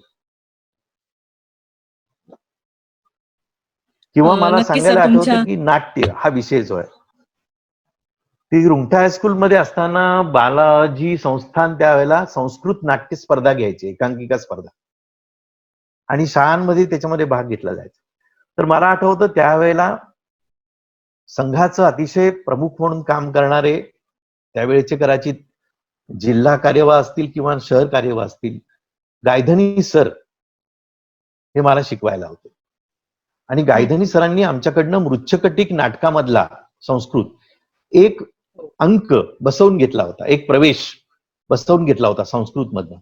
आणि तो प्रवेश आम्ही बालाजी संस्थांच्या संस्कृत प्रवेश नाट्य स्पर्धेमध्ये सादर केला आणि त्याला आम्हाला पहिलं पारितोषिक मिळालं होतं. वा. तर असे शिक्षक मिळाल्यामुळे स्वाभाविकपणे त्याचा खूप उपयोग होऊ शकला. खरंय सर, शिक्षकांमुळे आपण घडत असतो हे तुमच्या उदाहरणातनं आपल्या काही आठवणीतनं आमच्या सगळ्यांच्या समोर आलं. आणि हेच मी असं म्हणेन की शिक्षकी पेशा जो असतो किंवा शिक्षक होणं जे असतं, ही समाजातली खूप वेगळ्या प्रकारची ऍक्च्युली भूमिका असते, किंवा शिक्षकी पेशा हा खूप वेगळ्या प्रकारचा पेशा असतो. तर तुम्ही याचं काय वेगळेपण सांगाल आम्हाला? शिक्षक म्हणून मी जसं सांगितलं, माझ्या शिक्षकांनी जे मला माझ्यामध्ये अंतर्भूत केलं ते सगळ्यात महत्वाचं म्हणजे शिक्षकामध्ये एक चांगलं संवाद कौशल्य असलं पाहिजे. हा एक सगळ्यात महत्वाचा भाग आहे असं मला वाटतं. त्यानंतर शिक्षकांनी कुठल्याही एखाद्या आपल्या मताचा प्रभाव विद्यार्थ्यावर पडेल असं होऊ नये, अशा पद्धतीने त्याला शिक्षण देऊ नये. त्याचं जे मत आहे ते अधिक चांगल्या पद्धतीने उमलावं, त्याची समज अधिक चांगल्या पद्धतीने उमलत जावी, अशा पद्धतीने त्याला ट्रेन केलं पाहिजे असं मला वाटतं.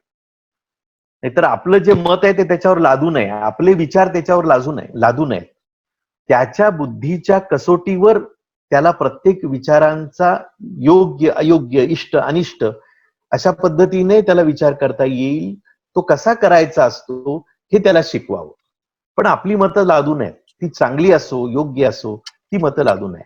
तर योग्य पद्धतीने विचार करायला आणि बुद्धीच्या कसोटीवर एखादा विचार ताडून पाहायला मला असं वाटतं की विद्यार्थ्यांना शिकवलं पाहिजे. हे सगळ्यात महत्वाचं आहे की जे माझ्या शिक्षकांकडून मी शिकलो. सर, तुम्ही आता मगाशी सांगितलं की शिक्षकाचे विद्यार्थ्याशी संबंध कसे असावे, पण शिक्षण प्रक्रिया जर यशस्वी व्हायची असेल तर पालक हा घटक सुद्धा त्यामध्ये मोडत असतो. म्हणजे जो त्रिकोण असतो त्यामध्ये विद्यार्थी, शिक्षक आणि पालक या तिघांच्याही भूमिका महत्वाच्या असतात. शिक्षकाचे विद्यार्थ्यांसोबत संबंध कसे असावे हे अनेक उदाहरणातून तुम्ही आम्हाला सांगितलं, पण शिक्षकाने पालकांसोबत नेमकं कसे संबंध ठेवावे की ही शिक्षण प्रक्रिया किंवा विद्यार्थ्याचा विकास अधिक चांगल्या प्रकारे होऊ शकतो असं तुम्हाला वाटतं? शिक्षकाची भूमिका ही अशी असली पाहिजे की जे पालकांच्या लक्षात येत नाही ते शिक्षकाच्या लक्षात येतं त्या विद्यार्थ्याच्या संदर्भातलं. बऱ्याच वेळेला आपल्या मुलाबद्दल, आपल्या पाल्याबद्दलचे काही चुकीचे समज पालकांचे असतात. बऱ्याच पालकांना आपला पाल्य कॉन्फिडंट नाही असं वाटत असतं. बऱ्याच पालकांना तो खूप कॉन्फिडंट आहे असंही वाटत असतं. काही पालकांना आपला मुलगा खूप हुशार आहे असंही वाटत असतं. काही पालकांना आपला मुलाला काहीच येत नाही असंही वाटत असतं. तर मला असं वाटतं की विद्यार्थ्याचं पालकांशी भावनिक नातं जोडण्याचं काम हे शिक्षकांनी केलं पाहिजे. आणि त्या पाल्याचं तुम्ही केलेलं मूल्यमापन तुम्ही पालकांच्या कानावर योग्य शब्दांमध्ये टाकलं पाहिजे. तर पालक जे काही घरी असताना त्याच्याशी बोलतात, त्याच्या संपर्कात असताना त्याला जे काही ट्रेन करतात, त्याचे संस्कार करतात, त्याच्यावरही त्याचा सकारात्मक परिणाम होऊ शकेल. हे भावनिक नातं म्हणजे काय आहे नेमका तुमचा मुलगा, त्याचे सॉर्ट अनालिसिस त्या विद्यार्थ्याचं आपल्याला माहिती असलं पाहिजे आणि हे सॉर्ट अनालिसिस आपण पालकांबरोबर शेअर केलं पाहिजे. त्याच्यातले चांगले गुण कोणते आहेत, त्याच्यातल्या कमतरता कोणत्या आहेत, तो कुठल्या गोष्टीला घाबरतो, कुठल्या गोष्टीमध्ये तो कमी पडतो, कुठल्या गोष्टीमध्ये तिने सुधारणा करण्याची आवश्यकता आहे, कुठल्या गोष्टीमध्ये तो स्ट्रॉंग आहे पण त्याचीच कल्पना त्याला नाहीये, त्याचा कॉन्फिडन्स त्याला नाहीये. अशा प्रकारचा संवाद आपला जर पालकांच्या सर, आज जागतिक वाचन दिन आहे. त्यानिमित्ताने आपण आपल्या संस्थेकडनं सर्व शिक्षकांना आणि सर्वांना शुभेच्छा देऊया त्या विषयी. आणि पुढचा प्रश्न जो आहे माझा तो त्याच संदर्भातला आहे की वाचन हे शिक्षकासाठी किती महत्वाचं असू शकतं असं तुम्हाला वाटतं? शिक्षकाने वाचलं पाहिजे का, आणि वाचलं पाहिजे तर का वाचलं पाहिजे त्याने? मला असं वाटतं की शिक्षकांनी वाचलं पाहिजे का हा प्रश्नच होऊ शकत नाही. बर. कारण शिक्षकांनी वाचलं पाहिजेच. कारण शिक्षकांनी वाचलं तरच विद्यार्थी वाचतील सगळ्याच अर्थाने. खरंच. हॅलो. हो सर, त्यामुळे जर शिक्षकांनी वाचलंच नाही तर विद्यार्थी कसे वाचणार? वाचन नाही तर काय परिणाम होतो याचं एक सहज गमतीदार उदाहरण तुम्हाला देतो. प्रत्यक्षात घडलेलं उदाहरण आहे. आमच्याकडे ज्युनियर कॉलेजला एक मराठी विषयामध्ये एक मॅडम शिकवत होत्या. व्यक्ती फारशी महत्वाची नाही पण काय होतं परिणाम महत्वाचा आहे. आणि तो विषय जो होता मराठीतला तो ज्योत आणि पतंग असा विषय होता. कुठेतरी कविता होती, मला वाटतं 11वी किंवा 12वीच्या वर्गामध्ये असेल, मला नेमकं आठवत नाही, बऱ्याच दिवसापूर्वीच आहे. मी वर्गाच्या बाहेरून जात होतो आणि ते उदाहरण, ती कविता शिकवत असताना ज्योत आणि पतंग यांचा परस्परांशी संबंध असा सगळा तो विषय त्या कवितेतून मांडत होत्या त्या. परंतु इतका धक्कादायक मला ते समजलं एकंदर मी ऐकल्यानंतर की त्यांना ज्योत आणि पतंग या विषयावर त्यांचं कधी वाचन झालेलं नसल्यामुळे, कधी ऐकलेलं नसल्यामुळे, माहिती नसल्यामुळे त्या ज्योतीचा पतंग संबंध ते उडवण्याच्या पतंगाशी जोडत होत. हे काय होऊ शकतं, किती भयंकर होऊ शकतं. तर असं मला राहवलं नाही. मी त्या वर्गामध्ये गेलो, मॅडमला थांबवलं आणि कविता जी आहे त्या कवितेच्या 4 ओळी मुलांना वाचून दाखवल्या आणि त्याचा जो अर्थ आहे तो काय आहे तो नेमका समजावून सांगितला. आणि मॅडमला म्हटलं की तुम्ही जरा या कवितेविषयी जरा अभ्यास करा आणि पुन्हा पुढची सगळी कविता मुलांना समजावून सांगा. असं म्हणून त्या वर्गातून मी बाहेर पडलो. पण सांगण्याचा उद्देश असा की वाचन किती आवश्यक आहे. कारण वाचन असेल तर तुम्हाला अनेक प्रकारचे संदर्भ विद्यार्थ्यांना देता येतात. संदर्भ देण्याच्या दृष्टिकोनातून संदर्भ जर दिले तर तो विषय पटण्यासाठी अधिक मदत होते, समजण्यासाठी अधिक मदत होते. आणि दुसरी गोष्ट म्हणजे कालचं जे मी मला वाटतं कालच त्या कोण प्रीती सोनार मॅडमचं मी हो, भाषण हो. ऐकलं. त्याच्यामध्ये हो, त्यांनी असं कालच. म्हटलं होतं की मी थोडी वेगळी पद्धत वापरते वर्गामध्ये गेल्यानंतर.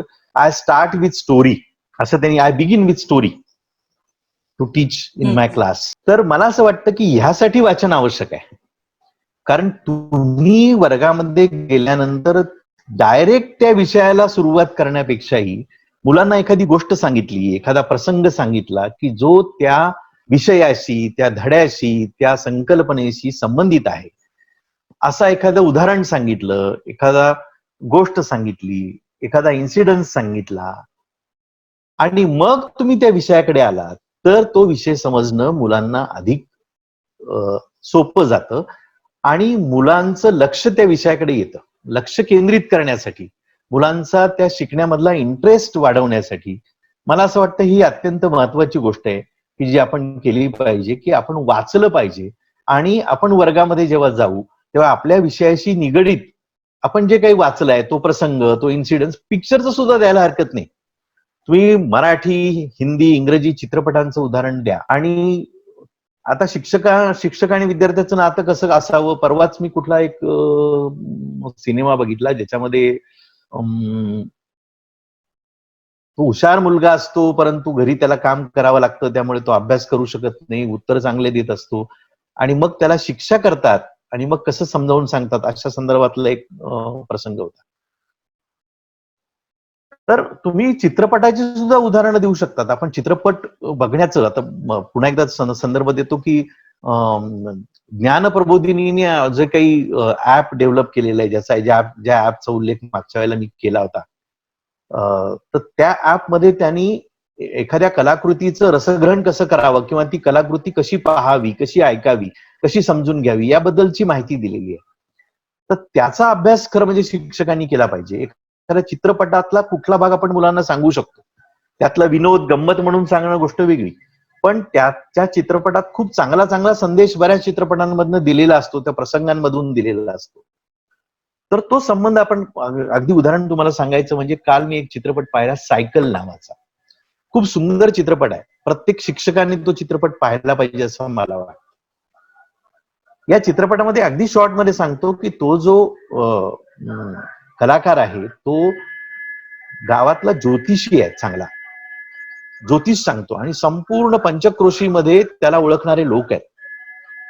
आणि त्याच्या आजोबांनी त्याला एक सायकल दिलेली आहे, जी सायकल इंग्रज अधिकाऱ्यांनी आजोबांना दिली आणि ती वडिलांना पाहिजे होती, परंतु नातवावर जास्त प्रेम म्हणून त्यांनी नातवाला दिली, वडिलांना दिली नाही पण नातवाला दिली. आणि हा सुद्धा आपल्या वडिलांना कधी सायकल देत नाही, कोणालाही तो सायकलला हात लावू देत नाही. असं सगळं असताना ती सायकल चोरीला जाते आणि चोरीला गेल्यानंतर हा संपूर्ण डिस्टर्ब होऊन जातो की माझी सायकल चोरीला गेली. त्याच्या कामामध्ये लक्ष लागत नाही. आणि मग तो जेव्हा ती सायकल शोधण्यासाठी, म्हणजे ती सायकल चोरीला जाणे, ती सायकल सापडणे, असा त्या चित्रपटाचा प्रवास आहे. खूप सुंदर अशा प्रकारचं एकंदर कोकणातलं ते सगळं दृश्य आहे, चित्रण आहे. आणि शेवटी जी तो त्याच्याकडे जो ज्योतिष ऐकायला विचारायला जो माणूस येत असतो, शिक्षक असतो तो एका शाळेतला, त्या शाळेतल्या शिक्षकाच्या घरी जातो आणि घरी गेल्यानंतर त्याला जो बघतो तो पूर्ण त्याचं घर पडलेलं असतं वादळामुळे, बेचिराग म्हणजे अगदी जमीनदोस्त झालेला असतो. आणि तरी तो इतका आनंदामध्ये असतो आणि तो याला भेटतो आणि तो म्हणतो की काय मोकळ्या याच्यात राहतोय ना, म्हणे मला काय अडचण आहे, एवढं सगळं माझंच आहे, होईल याच्यातूनही चांगलं होईल, बांधील पुन्हा घर. आणि म्हणे मी तुमच्याकडे एकदा ज्योतिष विचारायला आलो होतो, तेव्हा तुम्ही मला सांगितलं होतं की कुठल्याही वस्तूमध्ये मन अडकवू नको, असं तुम्ही मला सांगितलं होतं. वस्तूमध्ये मन अडकवणं चांगलं नसतं, असं म्हणून ते एकमेकांना भेटतात. आणि मग याला रिअलाइज होतं की आपण लोकांना सांगतो की वस्तूमध्ये मन अडकवू नको, आणि माझं मन एका सायकलमध्ये अडकलंय, त्याच्यामुळे माझं काम नीट चाललेलं नाही, मी अस्वस्थ आहे, हे कितपत योग्य आहे. असा तो चित्रपट आहे. मला सांगायचं की अशा काही उदाहरणांच्या संदर्भामध्ये आपण ही उदाहरणं आपला विषय सुरू करताना दिली पाहिजे. छोटीशी 2 मिनिटाची 1.5 मिनिटाची एखादी गोष्ट तयारी करून गेलं पाहिजे, समर्पक गोष्ट शोधली पाहिजे आणि ती मुलांना अगोदर सांगून मग विषयाला सुरुवात केली पाहिजे. आईचं प्रेम नावाचा कुठला धडा आहे ती शिकवताना तुम्ही एखादं सांगा ना, एखादी गोष्ट, एखादा सिनेमा पाहिला असेल त्यातलं परस्पर आईच्या प्रेमाबद्दलची गोष्ट असेल. परवा मी यांचं पुस्तक वाचत होतो, डॉक्टर नाडकर्णींचं, आनंद नाडकर्णी. आनंद. त्याच्यामध्ये त्यांनी त्यांच्या आईच्या प्रेमाबद्दलचं एक खूप निषाद योग नावाचं जे त्याचं हे आहे पुस्तक आहे, त्याच्यामध्ये विषाद योग, त्याच्यामध्ये त्यांनी असं म्हटलेलं आहे की सुरुवातीला आई जेव्हा आजारी होती तेव्हा तिचे डोळे मलान झालेले होते आणि सगळं आईचं मला करावं लागत होतं, मग थोडस घाण वाटत होतं, योग्य वाटत नव्हतं. पण मग मी असं हे केलं तर मला हे करायचंय. मग मी माझ्या आईच्या आणि माझ्या लहानपणचे जे सगळे प्रसंग आहे ते आठवायला सुरुवात केली आणि ते जेव्हा आईला ऐकायला येत नव्हतं, आईला बोलता येत नव्हतं, पण मी आईशी बोलायला लागलो की तेव्हा तू असं केलं होतं, तेव्हा कसं मी चुकलो होतो, तेव्हा तू कसं मला मारलं होतं, तेव्हा कसं पदराखाली घेतलं होतं, तेव्हा कसं गोंजारलं होतं, हे सगळं मी आईशी बोलत होतो. मी आईशी बोलत नव्हतो, माझ्याशीच बोलत होतो आणि हे बोलताना नकळत माझ्यातलं प्रेम व्यक्त होत होतं आणि आमच्या दोघांचीही माया एकत्र येऊन मी तिची शुश्रूषा करत होतो आणि मीच आपोआप माझ्या स्पर्शामधनं हे सगळं होत होतं. आता आईचं प्रेम असं एखादा धडा शिकवायचा आहे त्यावेळेला हे उदाहरण जर तुम्ही दिलं तर निश्चितपणे तो धडा चांगल्या पद्धतीने आपल्याला शिकवता येईल. पुढे जाऊया. हो, नक्कीच सर. वाचन किती महत्वाचं आहे हे तुम्ही सांगितलं आणि किती वाचावं याचं उदाहरण तुम्ही स्वतः आहात. कारण डॉक्टर बाबासाहेब आंबेडकर असू देत किंवा स्वामी विवेकानंद असू देत यांच्यावरचं अफाट वाचन तुमचं आहे आणि यासोबतच समर्थ रामदास स्वामी आणि संत ज्ञानेश्वर यांचाही तुम्ही बराच अभ्यास केलाय आणि ह्या इतक्या मोठ्या व्यक्तींवर तुमची 400हून अधिक अशी व्याख्यानं सुद्धा झालेली आहेत. तर मगाशी त्याचा एक छोटासा प्रत्यय आम्हाला आला. तुम्ही विवेकानंदांची एक शिक्षणाबद्दलची व्याख्या आम्हाला सांगितली. तर असेच काही चांगले विचार तुम्ही आज आम्हाला सांगितले तर आम्हाला आवडेल, म्हणजे आनंद होईल सर ऐकायला. वाचनानेच माणूस खूप समृद्ध होतो आणि शिक्षकाचं काय, खरं वाचणारे खूप असतात. मध्ये एकदा मला असं वाटतं कीर्तनकार, क्रांतिकारकांचे कीर्तन करतात अफळे बुवा. तर अफळे बुवांनी कीर्तनामध्ये असं सांगितलं होतं की एखाद्याला वाचायचं खूप व्यसन असतं आणि तो व्यसन म्हणून वाचतो, त्या वाचनाला काही अर्थ नाही असं त्यांचं म्हणणं आहे. कारण जे वाचतो त्याचा तो उपयोग करतो का कुठे हे महत्वाचं आहे. त्याचं ऍप्लिकेशन आहे की नाही ते लक्षात राहतं का? नाही तर मी 12,000 पुस्तकं वाचली पण प्रत्यक्षात त्याचं काय, लोकांपर्यंत काय पोहोचलं, इतरांपर्यंत काय पोहोचलं, तुमच्या आयुष्यासाठी तुमच्यासाठी तुम्हाला त्याचा काय उपयोग झाला? वाचनाचा, केवळ वाचनाचा आनंद घेण्यासाठी वाचणं हे कदाचित सर्वसामान्य माणसांचं काम असू शकतं की मला वाचनाचा आनंद मिळतो म्हणून मी वाचतो, त्यांनी ते करावं. पण शिक्षकांनी तेवढ्यावर थांबून चालत नाही. तर शिक्षकांनी मला असं वाटतं की वाचलेलं आपल्याला सगळ्यांपर्यंत पोहोचवायचं आहे आणि जेव्हा वाचलेलं आपण दुसऱ्याला सांगतो तेव्हा ते आपल्या मनात अधिक पक्क होतं. त्यामुळे वाचनाचा उपयोग आपल्याला ऍप्लिकेशन म्हणून केला पाहिजे. उदाहरणं देता आली पाहिजे. ती चुकीची उदाहरणं असतील तरी आपण चुकीची कशी आहे, म्हणजे चुकीच्या गोष्टी कशा आहेत याची उदाहरणं देण्यासाठी त्याचा वापर करू शकतो. चांगली उदाहरणं असतील तर चांगल्या गोष्टींचा वापर करू शकतो. आणि याच्यामध्ये मला असं वाटतं की शिक्षकाकडे अतिशय सूक्ष्म अशा प्रकारची निरीक्षण शक्ती असली पाहिजे जी एखाद्या नटाकडे असते. म्हणजे म्हणून असं म्हटलं जातं की शिक्षक हा एक चांगला कवी असतो, शिक्षक हा चांगला नट असतो, उत्तम नट असतो, शिक्षक हा चांगला वाचक असतो, शिक्षक हा चांगला कीर्तनकार, निरूपणकार असतो. या सगळ्या कला शिक्षकामध्ये असल्या पाहिजे. जर त्या असल्या तरच तो आपल्या मुलांना अधिक आकर्षित करू शकतो. तरच तो मुलांना, कारण धड्यामधलं तर तसंही ते शिकणार आहेत, प्रश्न उत्तर होणार आहे धड्यामधलं पण तुम्ही धड्याच्या बाहेरचं त्यांना काय शिकवता आणि त्यातून त्या धड्यावर कसं आणता, म्हणजे तो धडा त्यांनी घरी जाऊन वाचला ना तरी तुम्ही जे वर्गात सांगितलंय, जे धड्याबद्दल फारसं सांगितलेलं नाही, धड्याच्या बाहेरचं सांगितलंय, परंतु तो धडा वाचताना ते आठवलं की तो धडा समजायला त्यांना त्याचा उपयोग झाला पाहिजे. अशा प्रकारचं तुमचं वाचन हे, मला असं वाटतं की शिक्षकाचं वाचन हे त्या प्रकारचं असलं पाहिजे. आणि म्हणून असं म्हटलं पाहिजे की शिक्षक हा जॅक ऑफ ऑल म्हणतात तसं तो जॅक ऑफ ऑल असला पाहिजे. मास्टर ऑफ ऑल कदाचित असणार नाही, परंतु जॅक ऑफ ऑल असला पाहिजे. प्रेम किंवा वेगवेगळ्या प्रकारचे रस शिकवताना त्याच्या चेहऱ्यावर जर तो रस दिसत नसेल शिक्षकाच्या, वीर रस तुम्हाला शिकवायचा आहे आणि शिक्षकाच्या चेहऱ्यावर जर वीर रस नाहीये, तर तो मुलगा समोरचा शिकणार काय? तो शिकूच शकत नाही. आणि शिक्षक हे, मला असं वाटतं की विद्यार्थ्यांचे रोल मॉडेल आहे. मला आठवतं की माझ्या शिक्षकांकडे पाहून मी शिकलो किंवा त्यांचा आदर्श माझ्यासमोर डोळ्यासमोर होता. आम्हाला रुंठा हायस्कूलमध्ये शिकवायला, आता माझे सर, मला वाईट वाटतं सांगायला की आता 1 वर्षापूर्वी त्यांचं निधन झालं, डी.जी. कुलकर्णी नावाचे शिक्षक होते. आवडते शिक्षक. कशासाठी आवडते? त्यांची शिकवण्याची पद्धत मला खूप आवडायची. त्यांचं फलक लेखन अतिशय पाहण्यासारखं फलक लेखन असायचं. मराठीचा धडा शिकव, इतिहासाचा धडा शिकव, तो फलक लेखन वाचलं की तुम्हाला तो धडा लक्षात येईल, इतकं सुंदर फलक लेखन असायचं. धडा कसा आकर्षक असावा, त्याच्यामध्ये एका बाजूला तारीख, एका बाजूला धड्याचं नाव लिहिलेलं, त्या लेखकाचं नाव एका बाजूला लिहिलेलं, आणि मग धड्यामध्ये जे काही मुद्दे येतील ते मुद्दे अशा क्रमाने, इतक्या छान क्रमाने त्यांनी मांडलेले असायचे. त्याच्यामध्ये दिलेली उदाहरणं, संदर्भ, हे सगळे ज्या पद्धतीने ते फळ्यावर लिहायचे, ते ऐकत असताना त्यांचं आणि फळ्यावरचं ते बघत असताना त्याचं एक प्रकारचं जे फ्युजन तयार व्हायचं, त्या फ्युजनामुळे ते जे शिकवतायत ते खूप चांगल्या पद्धतीने उलगडायचं, चांगल्या पद्धतीने लक्षात यायचं, आकलन होत असे. त्यामुळे ते माझे रोल मॉडेल होते. असा प्रत्येक विद्यार्थी शिक्षकाकडे हा रोल मॉडेल म्हणून पाहत असतो. त्यामुळे तुमचं वागणं, तुमचं बोलणं, तुमचं चालणं, सगळ्या बारीक गोष्टी त्याच्या अतिशय लक्षात येतात. तुम्ही त्या दिवशी नाराज असतात, पहिले तुमच्या विद्यार्थ्यांच्या लक्षात येतं की तुम्ही नाराज आहात. त्या दिवशी तुम्ही आनंदी आहे, तुमच्या विद्यार्थ्यांच्या पहिल्यांदा लक्षात येतं की तुम्ही आनंदी आहात.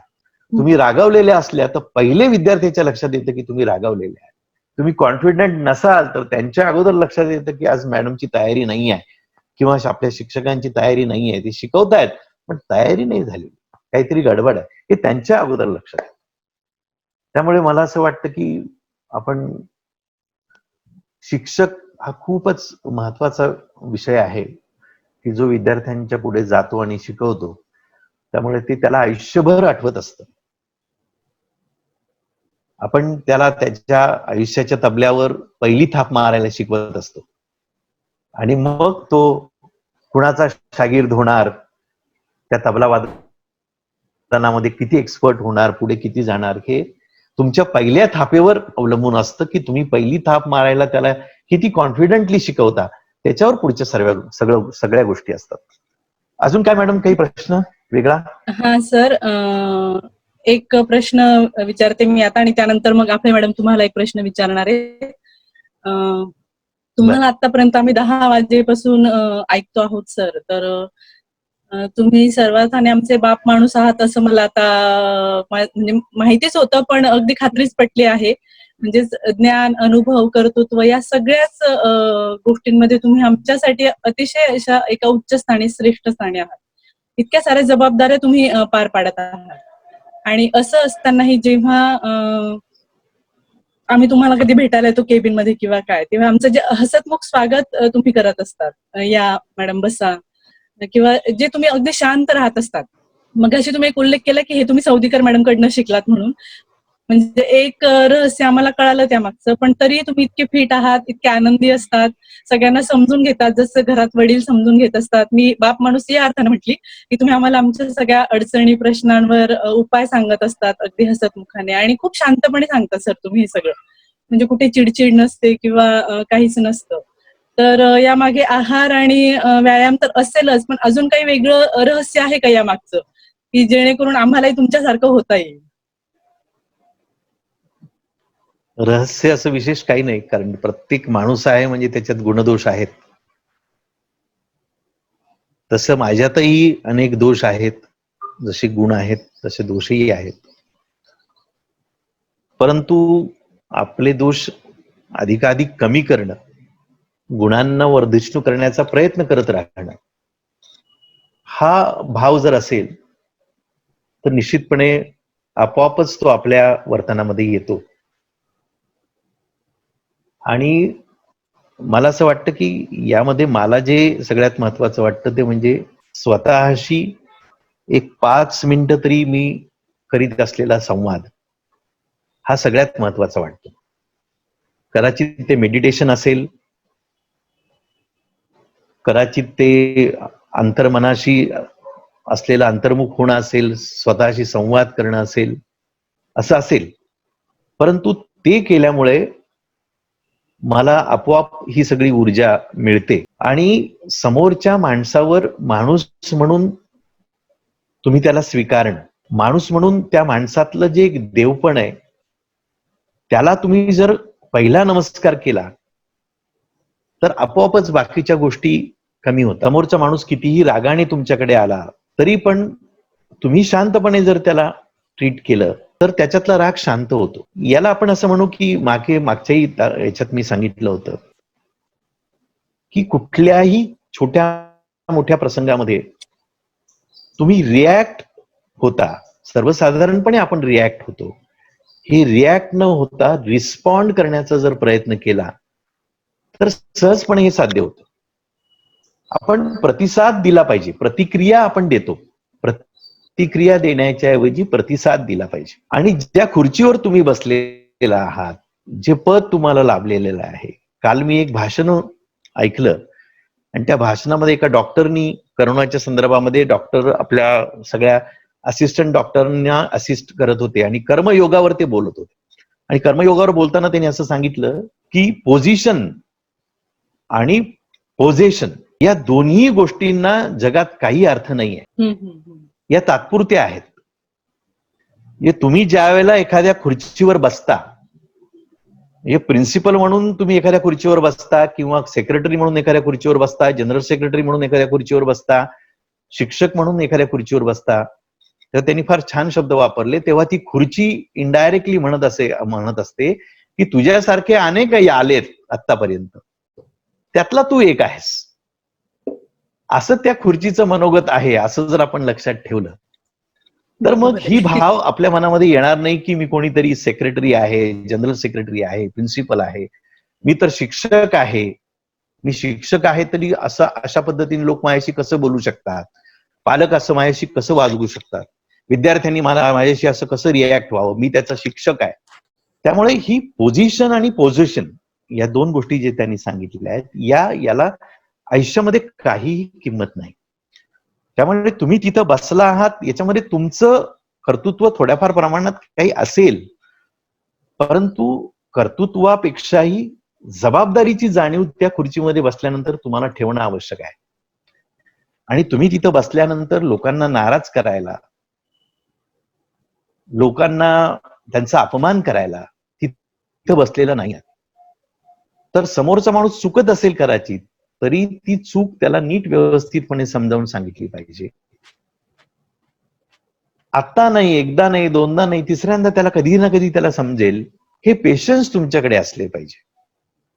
आणि हे पेशन्स ठेवून जर काम केलं आणि आपण बसलोय हे आपल्या कर्तृत्वाने नाही, ती मिळालेली आपलं चांगलेपण दाखवण्यासाठी मिळवलेली ती एक संधी आहे, रुबाब करण्यासाठी मिळालेली खुर्ची नाहीये, तर आपल्यातलं चांगुलपण दाखवण्यासाठी एक मिळालेली संधी आहे. असा भाव जर तुम्ही खुर्चीवर बसताना तुमच्या मनामध्ये आणला तर स्वाभाविकपणे हा व्यवहार तुमच्याकडनं होईल. आणि तुम्ही जसं विचारलं तसं थोडा आत्मसंवाद हा फार मोठा शब्द झाला, पण स्वतःशी संवाद केला पाहिजे. स्वतः ज्या आपण चुका करतो, कारण प्रत्येक माणूस चुका करतो, करत नाही असं नाही.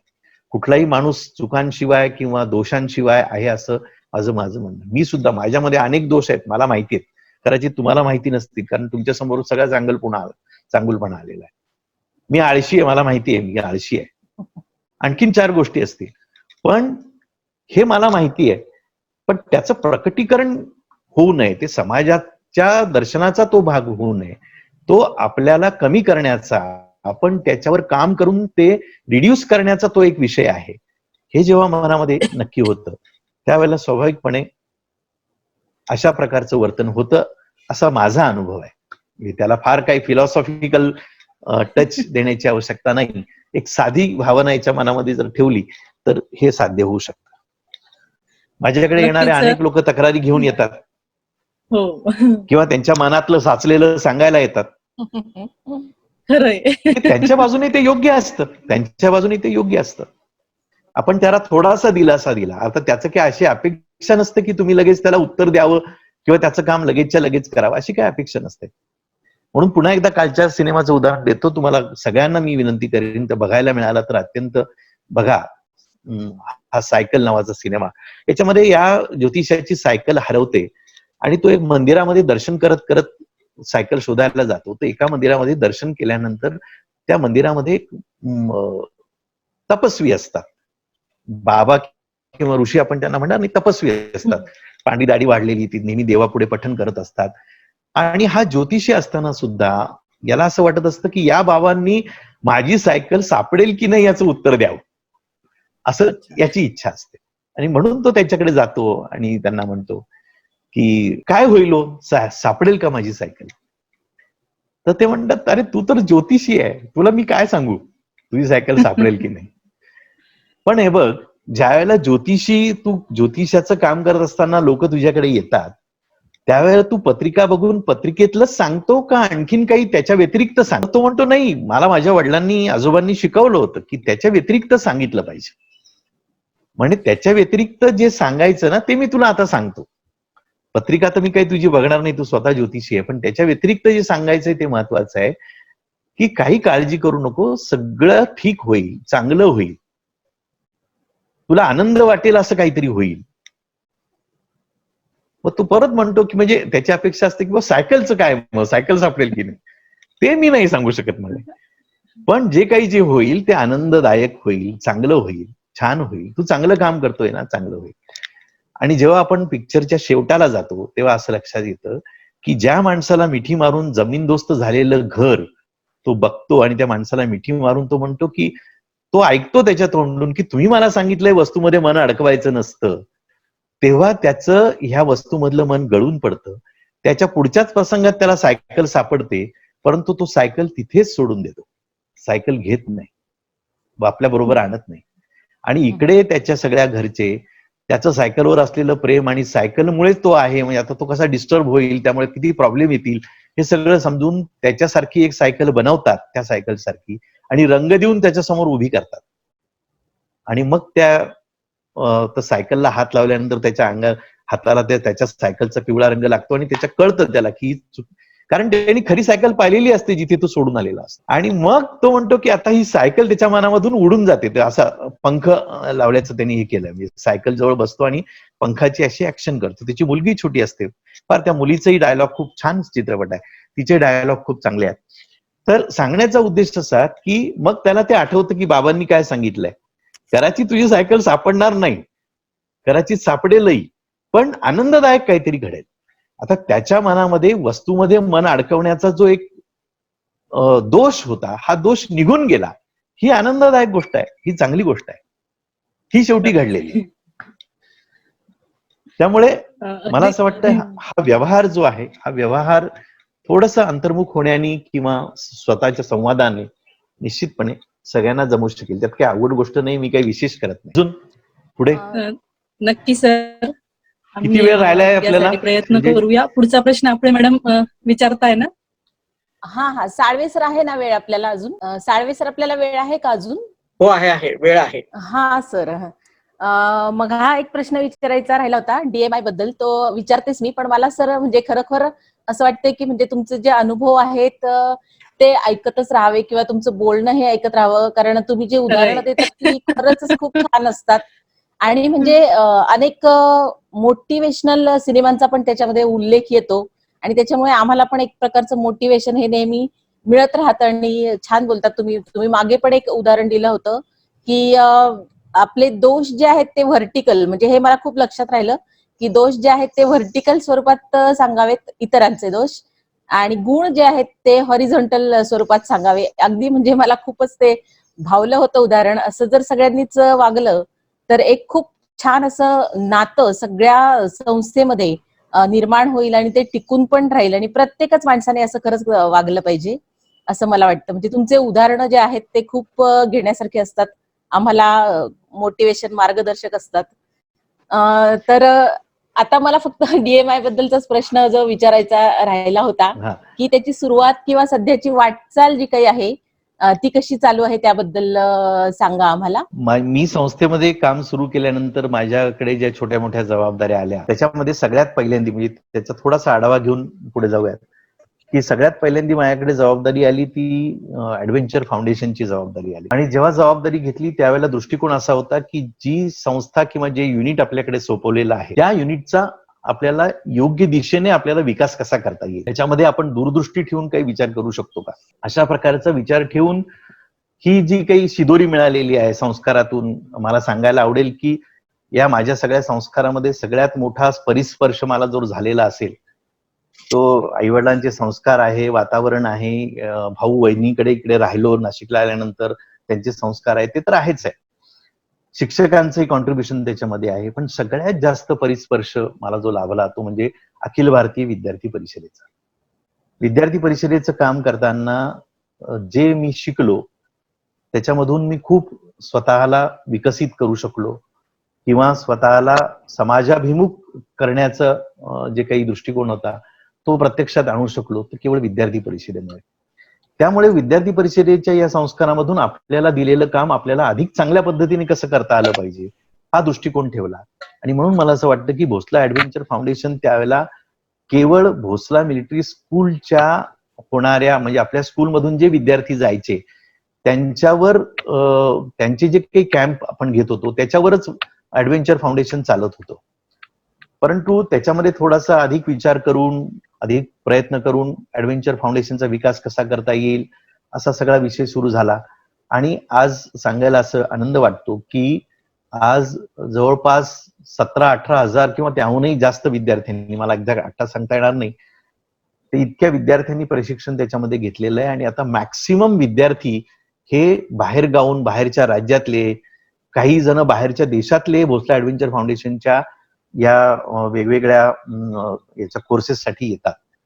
हा जो विकास डोळ्यासमोर ठेवून सगळ्यांच्या सपोर्टिंगनी झाला, पण ते डोळ्यासमोर काहीतरी उद्दिष्ट ठेवावं लागतं. आणि त्यावेळेला एक आणखीन डोळ्यासमोर उद्दिष्ट ठेवलं असं होतं की आपल्याला भोसला ऍडव्हेंचरसाठी स्वतंत्र जागा जिथं आपल्याला अशा प्रकारचे साहसी खेळ घेता येतील अशी घेतली पाहिजे, अशी व्यवस्था केली पाहिजे. आणि म्हणून त्यावेळेच्या सर्व जे काही ज्येष्ठ पदाधिकारी होते, पाठक सर असतील, प्रमोदजी कुलकर्णी असतील किंवा त्यावेळेचे जे काही सगळे जे पदाधिकारी होते त्यांच्या पाठीमागे लागून दिवाकरजी असतील, हे काही गोष्टी करायला भाग पाडल्या. मी आग्रह धरला. मी थोडासा बंडखोर आणि हट्टी कार्यकर्ता होतो त्यांच्या दृष्टिकोनातून, परंतु तो हट्ट आपल्याला चांगलं काम करता यावं अशा अर्थाने होता. उदाहरणार्थ भोसला ऍडव्हेंचरची जी आपली साईट डेव्हलप झालेली आहे तिकडे वेगळी जागा जी घेऊन आपण केलेली आहे ती म्हणजे हट्टीपणा करून ती करायला लावलं की ते आपल्याला करायचं आहे. तर अशा पद्धतीने काही कामामध्ये असा विचार ठेवून ते काम केलं. तसंच याचं जे काम आहे डॉक्टर मुंजे मॅनेजमेंट इन्स्टिट्यूटचं काम जे आहे ते जेव्हा माझ्याकडे साधारण 2003 पासून ते काम माझ्याकडे आलं त्यावेळेला मॅनेजमेंट इन्स्टिट्यूटचा विकास आपल्याला कसा करता येईल अशासाठी अनेक गोष्टी केल्या. त्याच्यामध्ये इन्फ्रास्ट्रक्चर, चांगलं इन्फ्रास्ट्रक्चर कसं देता यावं याच्यासाठी प्रयत्न केले. त्याच्यामध्येही मला हट्टीपणा, आग्रह काही ठिकाणी धरावा लागला. सभागृह आहे, आताचं ऑडिटोरियम जे आहे ते नाशिकमध्ये सगळेजण कौतुकानं म्हणतात की या भोसलाच्या DMIच्या ऑडिटोरियम सारखं ऑडिटोरियम नाशिकमध्ये कुठेच नाही, इतकं चांगलं ऑडिटोरियम. आता याच्यासाठी मला खूप त्यावेळेला संघर्ष करावा लागला.